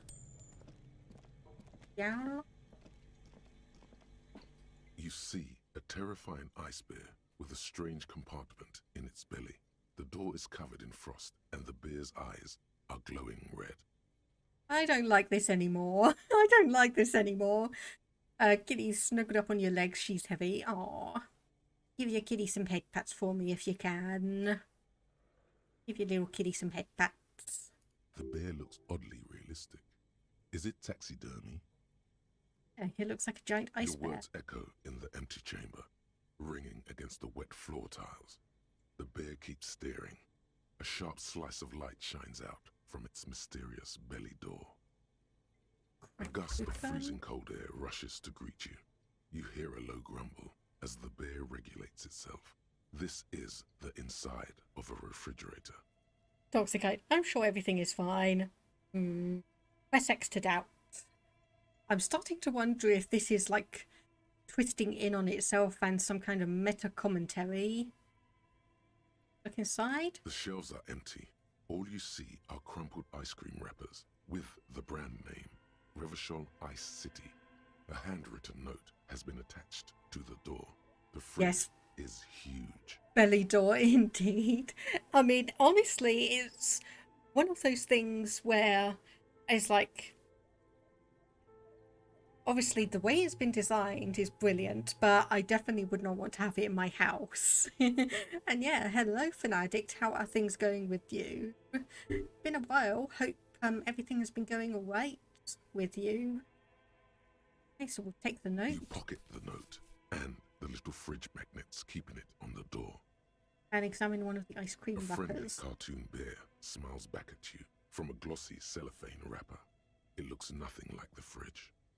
The paper still smells of vanilla and chocolate. Okay. Ice cream maker defrosted and plugged.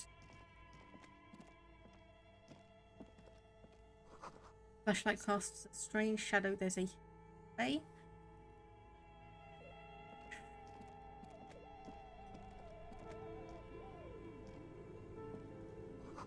There's an ice cream maker. That one is still running. There's a shelf over here. Better now you have your new computer. Awesome. I had honestly no idea that you were having issues with your computer. So is this something newly built from the ground Two up? cables are plugged into the breaker box. The red one leads to the ice bear fridge, and the black one to the ice cream maker nearby. So your new computer, has that been built from the ground up, or is it more a few new replacement parts here and there? But either way, if you know the specs, please tell, because I am curious. Okay, so I'll unplug the black cable. Something close to you dies with a soft electric purr. Leave that. Could have been this one.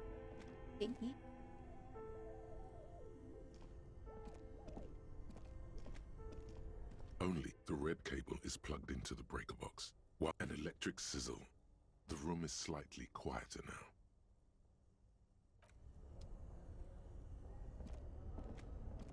now. Brand new. It's a Rocket Strix G edition. That sounds fancy. That sounds very, very fancy. Okay, there's some money down here.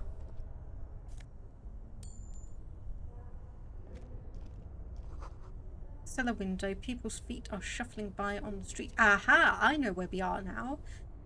I know where we are. Hey. Oh, I know where we are in relation to the street. Anyway, hello rats. Hello. And insane mesh tank top +1 drama.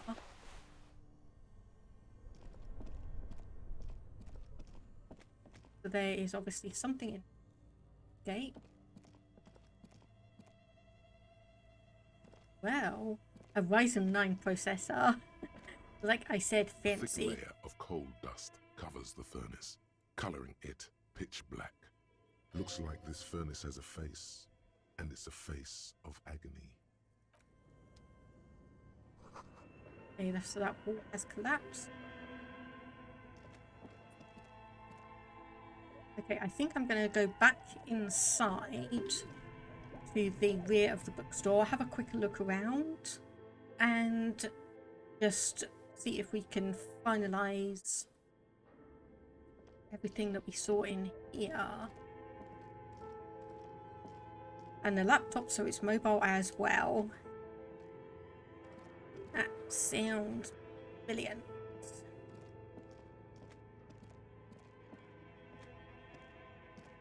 Shutters here.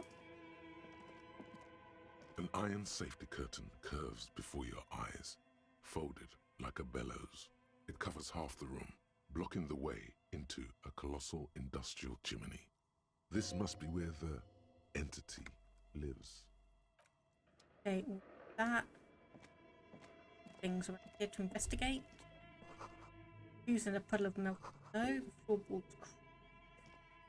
So if someone is around here, they obviously. And another little postcard.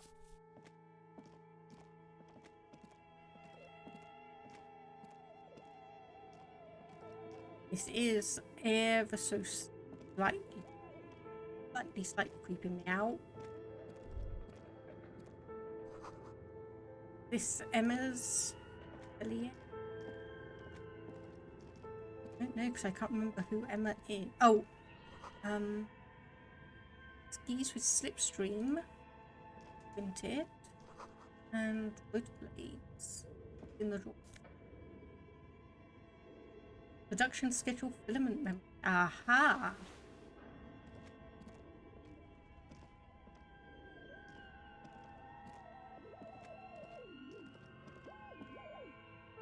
Okay, so there's nothing here, no secret entrance from what I can see. Okay, let's jam this memory core thing in and see what happens.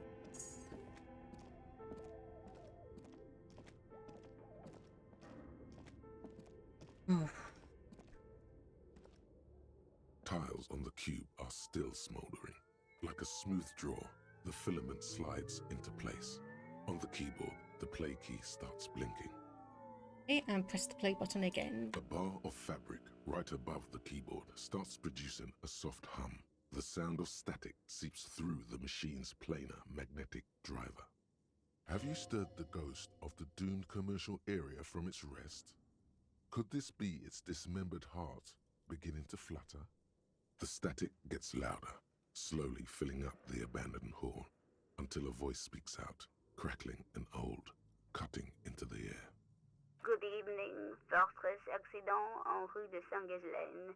This is East Lindian Repeater Station 1.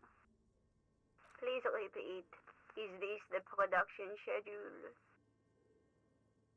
The filament you have inserted into the reader. That was a question. Have you inserted it into the core? Good. Please repeat the password. Password? Of course it would have a password. That's why there's a human administrator involved. Okay, I'm gonna try and see if we can guess our way through. No. This is the police. I am contractually obliged to protect the privacy of the filament holder Fortress Accident. Without filing a warrant with Lintel, I cannot give you access to this filament. Now, can you please repeat the password? I don't know it. Received. I will register this login attempt. Don't worry. Passwords have a way of turning up sooner or later. Fortress Accident. Is there anything else I can do for you today? Why did you call me a fortress accident? Fortress Accident is the company on whose name the terminal you are currently using has been registered to. And do you have any other information? One moment. You hear her flip through a catalogue before she reads out with studier's care. Fortress Accident SCA produces revolutionary interactive call-in radio games. That's what the catalogue says. That's not bad. So what's that? This interactive radio game? Any other questions? No, that's Thank you, and goodbye.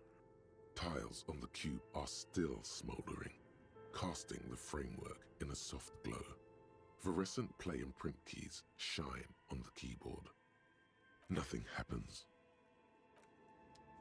Okay, I am... Right, okay, I think I'm going to leave it there. I am utterly confused as to what on earth is going on with that. Obviously, I do get the feeling it is important to the investigation in some manner. Otherwise, it would not let me investigate all of that. So let me just transition over. So, yes. Yeah, so thank you everyone who's popped by. And we've had a few new subscriptions, follows, and a couple of cheers. So everyone, thank you for that. And hope you've been enjoying the stream. And I hope to see you again next time. So let me just quit out of Disco Elysium. We did have a recommendation from Tobias on someone to raid, so I'm going to see if they are still online. And if they are, we can go and say hello to them. If not, then I will see if there is someone else we can say hello to. So it was White Soul. Let's have a look. Yes, they are indeed live. Let me just click over and desktop so we don't get a duplicate. Okay, right, so this is, yeah, no problem, Frank Drescher. Hopefully I will see a bunch of people next time. So White Soul, Road to Affiliates. So they are also a VTuber. So we can go and hopefully say hello. So let me just get that set up. So the raid message as standard, and then raid White Soul, if I can get the name correct. So let's go and say hello to them. And thank you very much everyone, and I will see you again next time. Thank you very much.